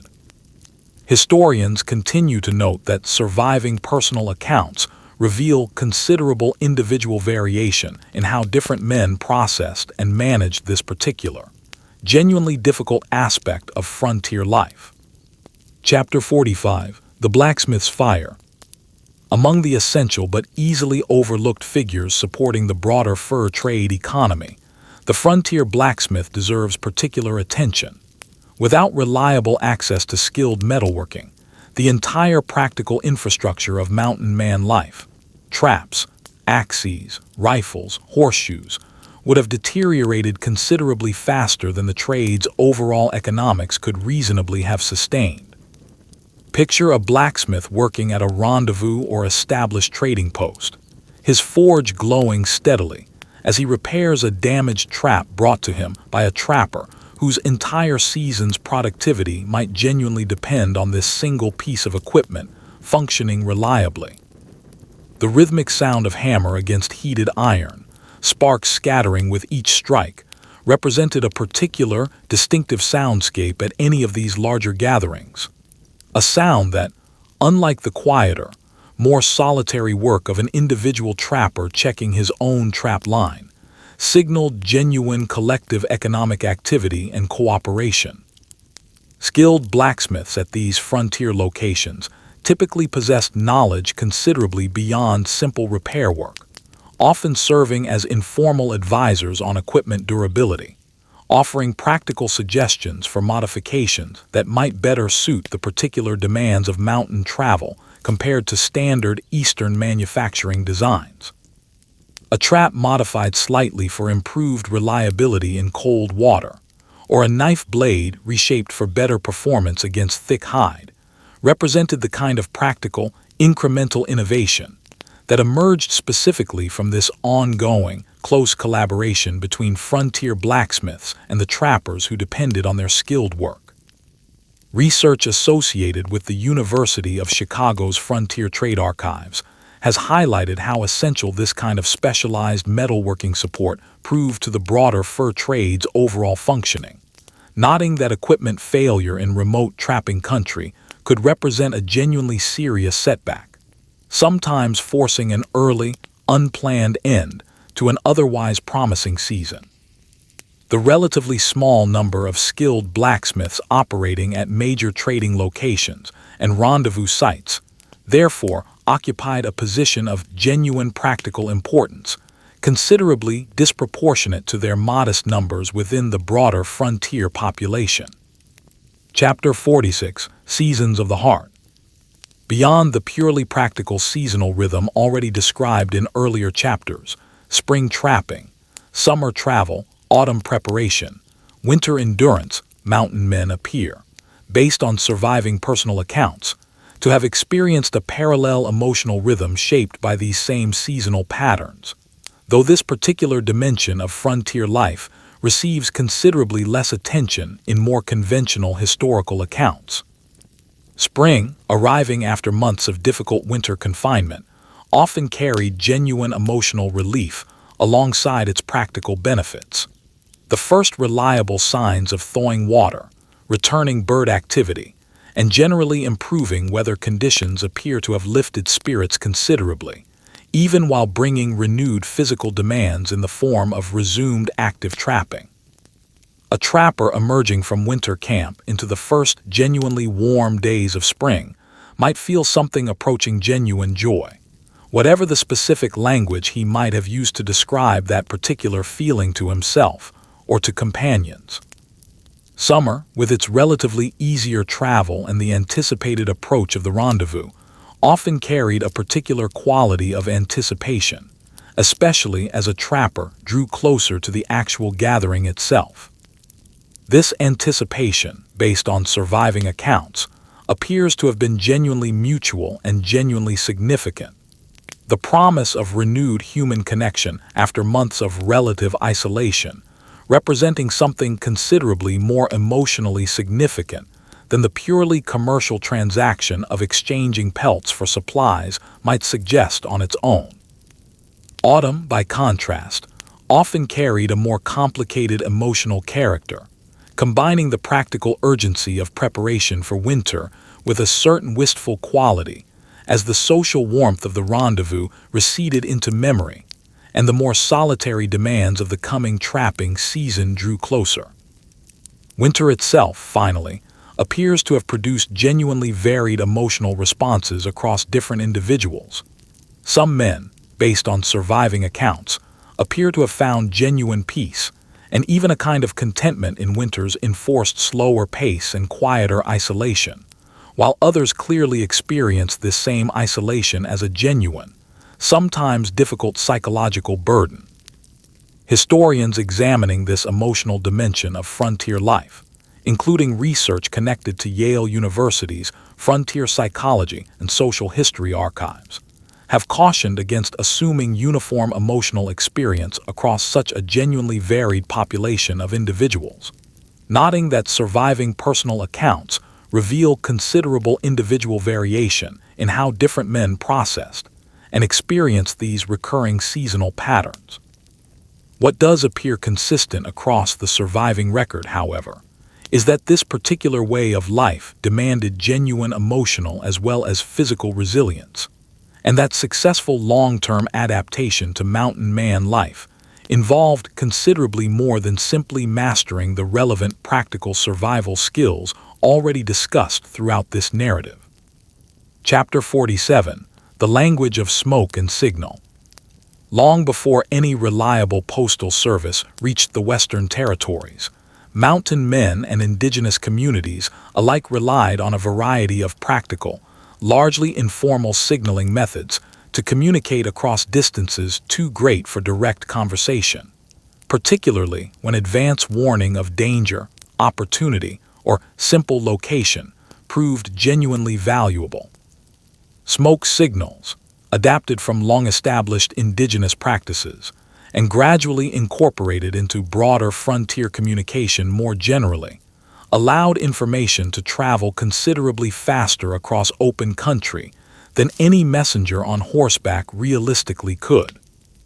A particular pattern of smoke, rising from a specific, recognizable location, might convey anything from a simple location marker for a scattered trapping party to a more urgent warning regarding approaching danger or significant environmental change, such as an early, unexpected storm system.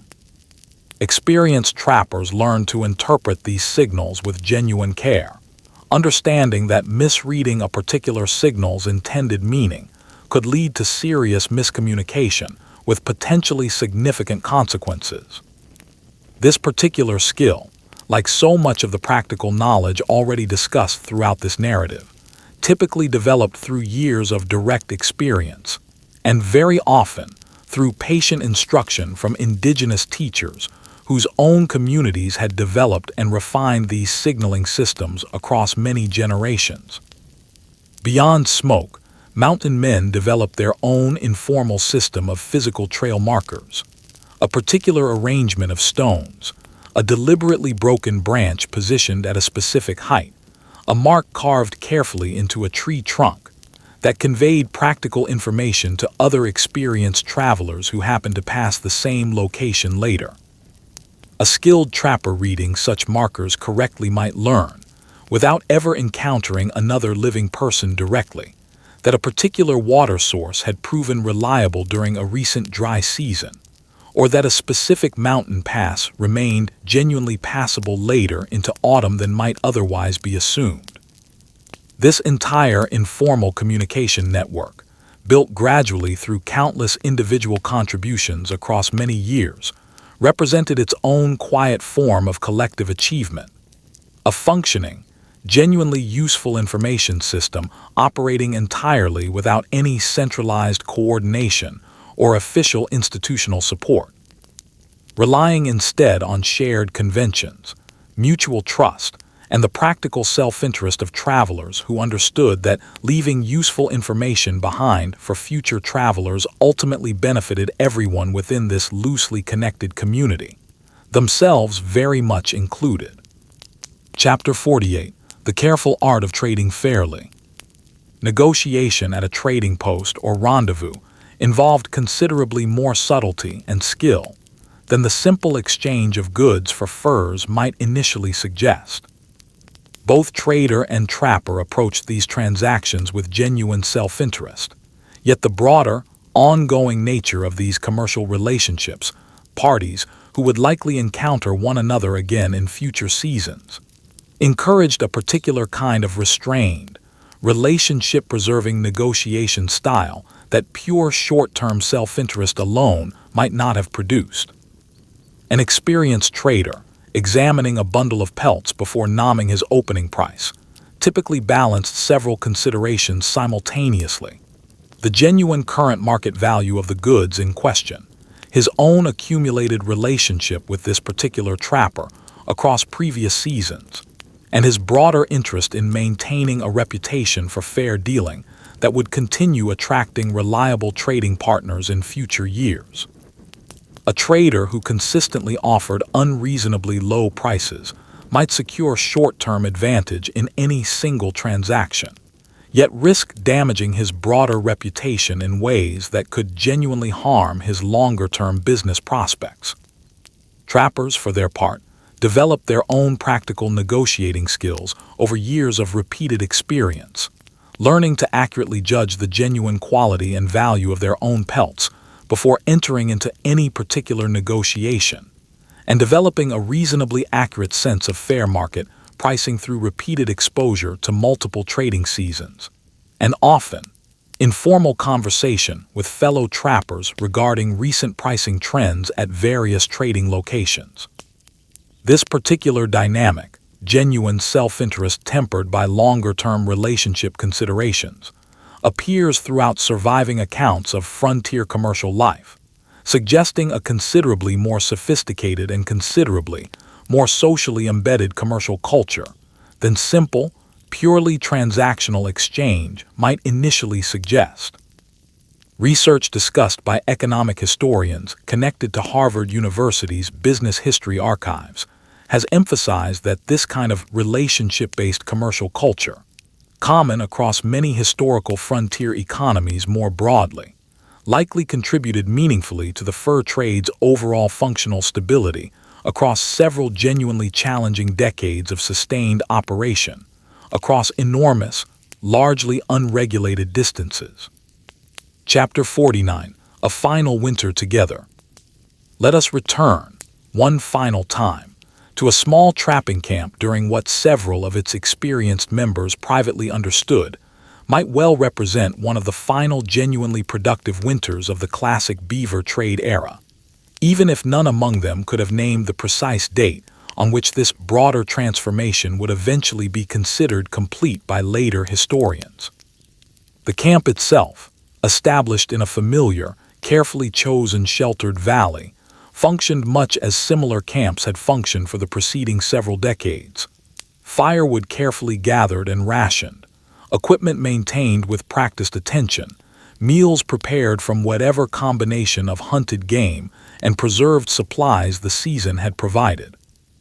And yet, conversation around this particular evening fire carried a certain reflective quality that younger, less experienced trappers within the group might not have fully recognized as significant, while older, more experienced companions understood with genuine, if largely unspoken, clarity. One older trapper, stirring the evening stew with practiced, unhurried motion, might quietly observe that beaver sign along the nearby stream had grown noticeably scarcer compared to his own memory of this exact same location from several years earlier. Another might mention, almost in passing, recent news from traders regarding continued softening demand for beaver felt hats among fashionable customers back east. Neither observation, offered individually, carried any particular dramatic weight. Taken together, however, they represented genuine, accumulating evidence of a broader transformation that this experienced group of men understood, through years of careful observation, was steadily and irreversibly underway. And yet this same evening, by most similarly composed surviving accounts from this general period, unfolded with much the same essential warmth and quiet satisfaction that had characterized countless similar evenings across the preceding decades. The fire still offered its familiar, welcome warmth. The stew, however modest, still tasted genuinely satisfying after a full day of demanding physical labor. The companionship, built across years of shared hardship and shared achievement, remained genuinely real and genuinely valuable, regardless of whatever broader economic transformation might eventually reshape the specific commercial context within which these particular relationships had originally formed. Perhaps, considered carefully, this particular scene captures something genuinely important about how meaningful historical transitions actually unfold in practice, as experienced by the individuals actually living through them. Broad, historically significant transformations rarely announce themselves with any clear, dramatic single moment of obvious transition. They accumulate instead, gradually and often almost imperceptibly, through countless individual observations and countless ordinary evenings very much like this one, until enough time has passed that the cumulative change becomes genuinely undeniable, even while no single specific moment within that gradual process could reasonably be identified as representing the transition's precise, definitive beginning or end. Chapter 50. The Sound of a Continent Changing. In the final years before the classic fur trade era formally concluded, a new sound occasionally reached even the more remote trapping camps of the deep Rocky Mountain interior. Distant rumors, carried by traders and travelers, of steam-powered vessels beginning to appear on portions of the Missouri River, of proposals for improved roads, and eventually, though still years away from full realization during this particular narrative's time frame, of early discussions regarding railroad lines that might someday cross portions of this same vast western interior. An experienced trapper hearing such rumors for the first time, perhaps at a rendezvous or trading post, might struggle genuinely to imagine how such developments could possibly apply to the kind of country he had spent years learning to navigate through nothing more sophisticated than patient observation, a dependable horse, and hard-earned personal experience. The idea of a steam-powered vessel navigating the Missouri's notoriously shifting, unpredictable channels might strike such a listener as genuinely difficult to credit, given his own extensive first-hand experience with that particular river's consistent unpredictability. And yet, these early rumors represented genuine, if still gradual, signs of the broader technological and economic transformation that would, within a considerably shorter span of years than most contemporary observers likely anticipated, fundamentally reshape transportation and communication across the entire American West. The trails that mountain men had first carefully traced through difficult, unmapped country would eventually give way, in many cases, to railroad lines following remarkably similar routes. The underlying practical logic of favorable terrain and reliable water access proving remarkably consistent regardless of whether the specific mode of transportation involved a horse, a wagon, or eventually a steam locomotive.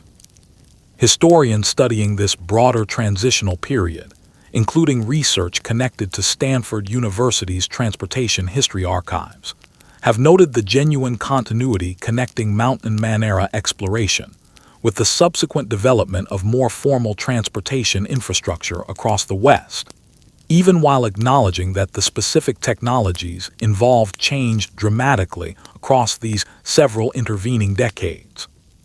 The fundamental practical knowledge regarding favorable terrain, reliable water sources, and manageable mountain crossings, however, translated remarkably consistently across this broader technological transition, representing yet another quiet, easily overlooked dimension of the mountain man's genuinely lasting practical legacy. Chapter 51. A final look back at the trapline. Before we move toward this narrative's genuine conclusion, let us pause for one final, quieter scene, an experienced trapper, well into the later years of his active career, revisiting a particular stretch of stream that had served as his very first successful trapping ground many years earlier, during his own considerably less experienced early seasons in the mountains.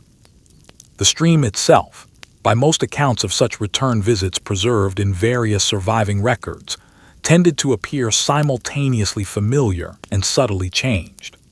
The general shape of the surrounding valley remained recognizable, the particular bend in the watercourse where he had once knelt patiently, listening for the telltale splash announcing nearby beaver activity, still visible and still identifiable despite the passage of many years. And yet, the specific details had shifted in countless small ways. Certain trees considerably larger than his memory suggested, certain features of the bank reshaped by years of accumulated seasonal flooding, the beaver activity itself, in many such heavily worked regions, noticeably diminished compared to his original memory of this same location's earlier abundance. Such a return visit, for a man who had spent years watching this particular landscape shift gradually beneath his own accumulated observation, often prompted a particular kind of quiet, reflective satisfaction, rather than any pronounced sense of loss or genuine regret. He had, after all, personally witnessed and participated in an entire historically significant chapter of this landscape's ongoing story, contributing his own individual efforts to a considerably larger, genuinely collective undertaking whose full scope and ultimate significance no single participant, including himself, could have fully appreciated while actually living through its unfolding events in real time.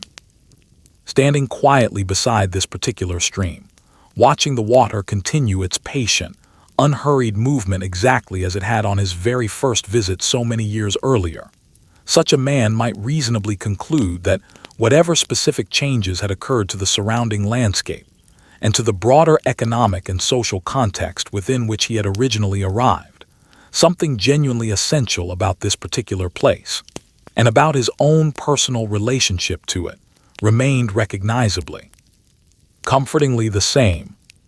Chapter 52. The Weight of a Single Season.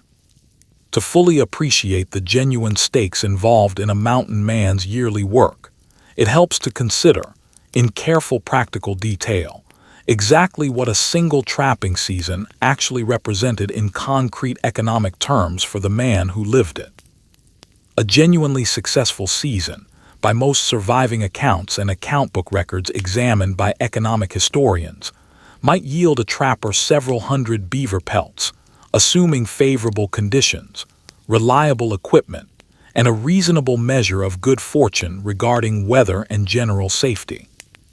These accumulated pelts, carefully prepared and protected against moisture damage throughout the demanding journey to the nearest trading post or rendezvous, represented essentially the entirety of that trapper's annual income, the accumulated result of many months of genuinely difficult, sustained physical labor performed in consistently uncomfortable and occasionally genuinely dangerous conditions.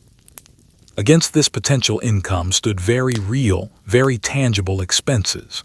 Equipment wore out and required regular replacement. Horses required ongoing care and occasional replacement when age, injury, or simple bad luck removed a previously reliable animal from active service. Basic supplies, powder, lead, coffee, salt, cloth needed regular replenishment, typically purchased on credit extended by trading companies against the trapper's anticipated future pelt income, creating a genuine, sometimes precarious financial relationship between individual trappers and the larger commercial operations that supplied them.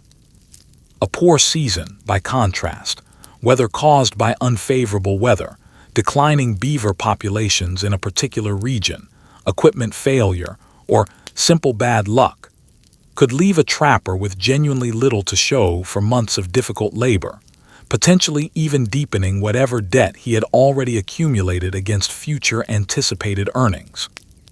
This particular financial precarity, easily overlooked amid the more dramatic elements of frontier storytelling, represented a genuine, sustained source of practical stress, underlying even the most experienced trapper's day-to-day decision-making throughout an entire working season. Understanding this underlying economic reality helps explain much of the careful, methodical behavior this narrative has already described throughout earlier chapters. The patient scouting for genuinely productive trapping grounds, the careful maintenance of equipment, the close attention paid to pelt quality during preparation and transport. These were not merely abstract expressions of general frontier competence. They represented genuinely necessary practical responses to real, sustained economic pressure, understood clearly by every experienced trapper as directly, consequentially connected to his own basic financial survival across each demanding working season. Chapter 53. One more river to cross. Let us allow ourselves one final narrative scene before this long story turns toward its genuine conclusion. A composite moment, drawn from the general pattern of countless similar real experiences, rather than any single specific documented event, meant simply to gather together, one last time, the full texture of everything this journey has already described.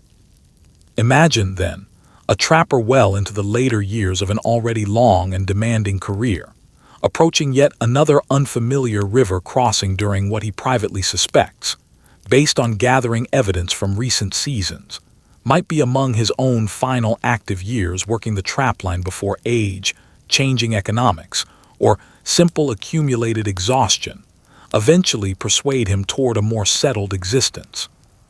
He approaches the water with the same careful, practiced attention that this entire narrative has already described at considerable length, studying the current's angle and apparent speed, nodding where floating debris tends to gather, watching for the subtle surface patterns that might indicate a hidden channel or an unexpectedly shallow gravel bar.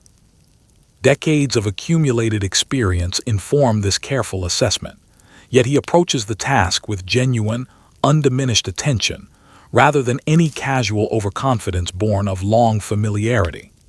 Every river, as he learned many years earlier and has never since forgotten, deserves this same careful respect, regardless of how many similar crossings a person has successfully completed before. Selecting his crossing point, he leads his horse carefully into the cold water, testing each step with the same deliberate patience he first learned from an older, more experienced trapper many years earlier, during his own considerably less experienced early seasons in this same demanding country. The current pushes firmly against his legs. The water remains genuinely cold despite the warm afternoon sun overhead. And yet he crosses safely, exactly as he has crossed countless similar rivers many times before across his own long, demanding career.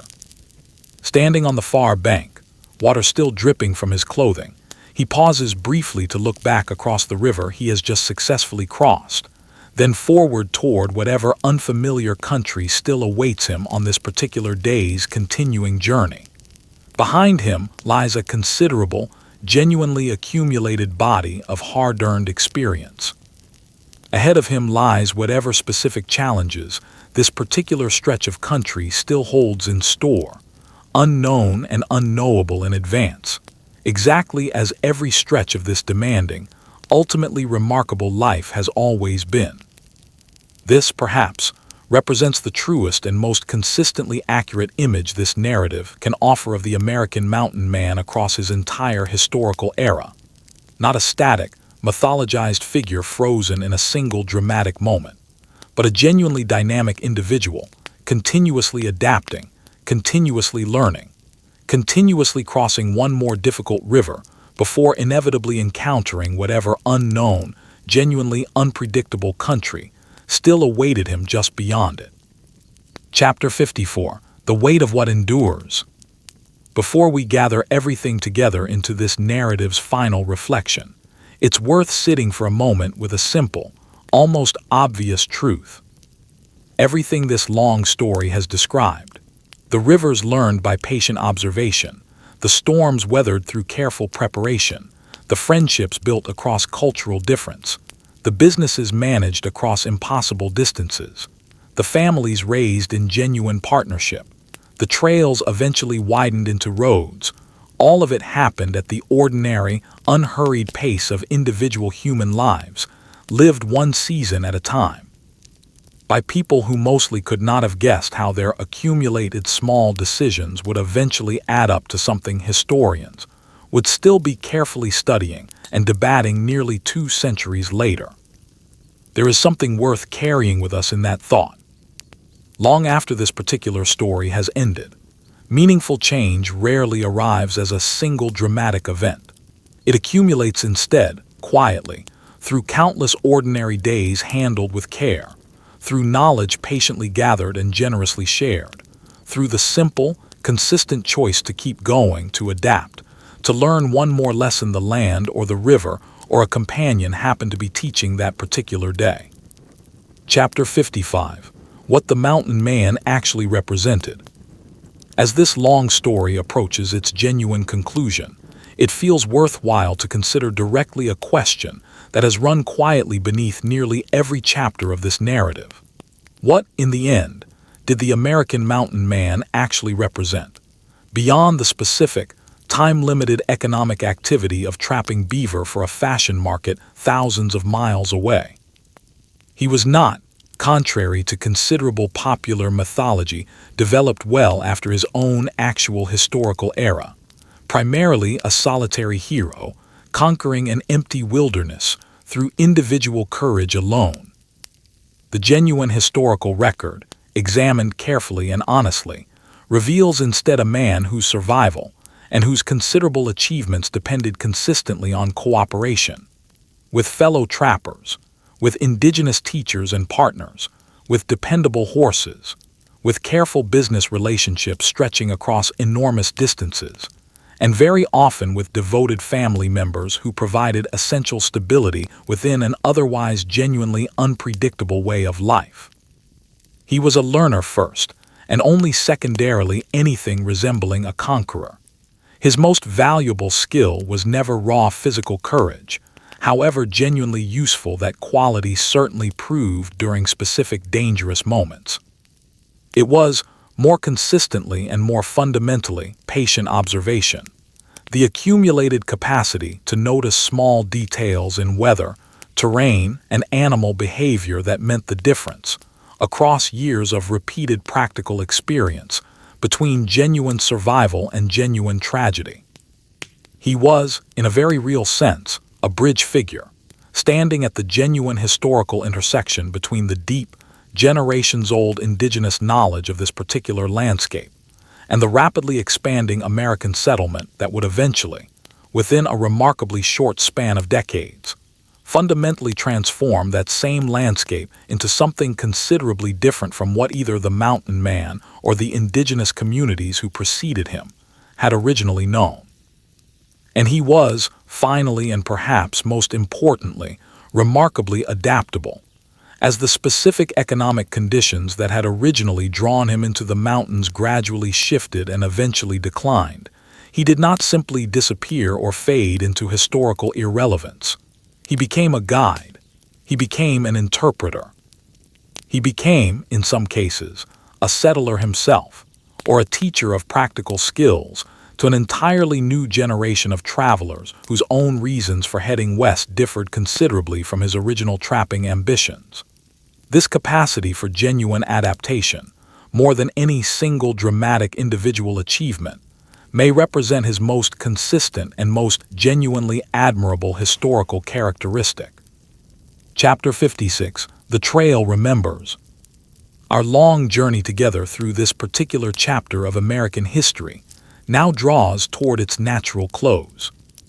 We have traveled, across these many hours, from the earliest uncertain steps beyond the settled frontier, through years of patient learning beside rivers and mountain streams, through genuine hardship and genuine celebration, through relationships built carefully across real cultural difference, and finally through the gradual, largely peaceful transformation of an entire way of life into something new. As the beaver trade itself declined, and former trappers found fresh purpose, guiding the considerably larger migration that followed directly in their own earlier footsteps. Picture, one final time, an aging former trapper standing quietly at some elevated point overlooking a valley he had first encountered many years earlier as entirely unfamiliar wilderness. Below him now, perhaps, a small permanent settlement has taken root, complete with cultivated fields, a scattering of simple homes, and the general, unmistakable evidence of a community intending genuine permanence rather than merely passing through. He recognizes very little of the specific human activity visible before him, and yet he recognizes, with a kind of quiet, settled satisfaction, the underlying landscape itself, the particular bend in the river, the specific shape of the surrounding ridgeline, details that remain, despite everything that has visibly changed around them, genuinely unchanged from his own first encounter with this exact same country so many years before. The trails he and his companions first traced through this landscape did not disappear when the beaver trade itself declined. They widened instead, gradually accommodating first individual immigrant families, then larger organized wagon trains, and eventually the more permanent roads and settlements that followed directly in their path. The rivers he learned to read so carefully continue flowing along essentially the same routes they always have, indifferent to whatever specific human activity happens to be occurring along their banks during any particular passing decade. The mountains themselves remain, as they always have and presumably always will, patient and largely unchanged witnesses to whatever specific human stories happen to unfold, briefly and temporarily, within their considerable, enduring shadow. Most immigrants who eventually traveled these same routes toward Oregon, California, and countless points between, likely never learned the specific names of the trappers who had first carefully identified the safest river crossings, the most reliable mountain passes, or the most dependable water sources along their journey. And yet, in a very real and quietly meaningful sense, this widespread historical anonymity does not diminish the genuine significance of what these largely forgotten individuals actually accomplished. The trail itself remembers, even when specific individual names do not survive within it. Perhaps, considered carefully, that particular form of quiet, functional legacy is genuinely sufficient. Thank you for spending these hours with this story tonight. If your eyes have already grown heavy somewhere along this long journey through rivers, mountains, and quiet campfires, that's exactly as it should be. This particular kind of story is meant to accompany rest, not interrupt it. If you'd like to share which part of this journey stayed with you most, perhaps the quiet rivers, the great rendezvous, the families who built genuine homes within the wilderness, or the gradual, largely peaceful transformation of trapper into guide, feel free to leave a note in the comments, along with where in the world you're listening from tonight. It's a small thing, but it's genuinely nice to imagine so many people, scattered across so many different time zones, drifting quietly off to sleep together through the same slow, patient story. If tonight's journey through the world of the American mountain man helped you rest, there are more long, calm, historical journeys like this one waiting for you, each exploring another quiet corner of the past, with the same unhurried attention to genuine historical detail. Until the next story, sleep well. The mountains, the rivers, and all the quiet history they carry will still be here, waiting patiently, whenever you're ready to return to them.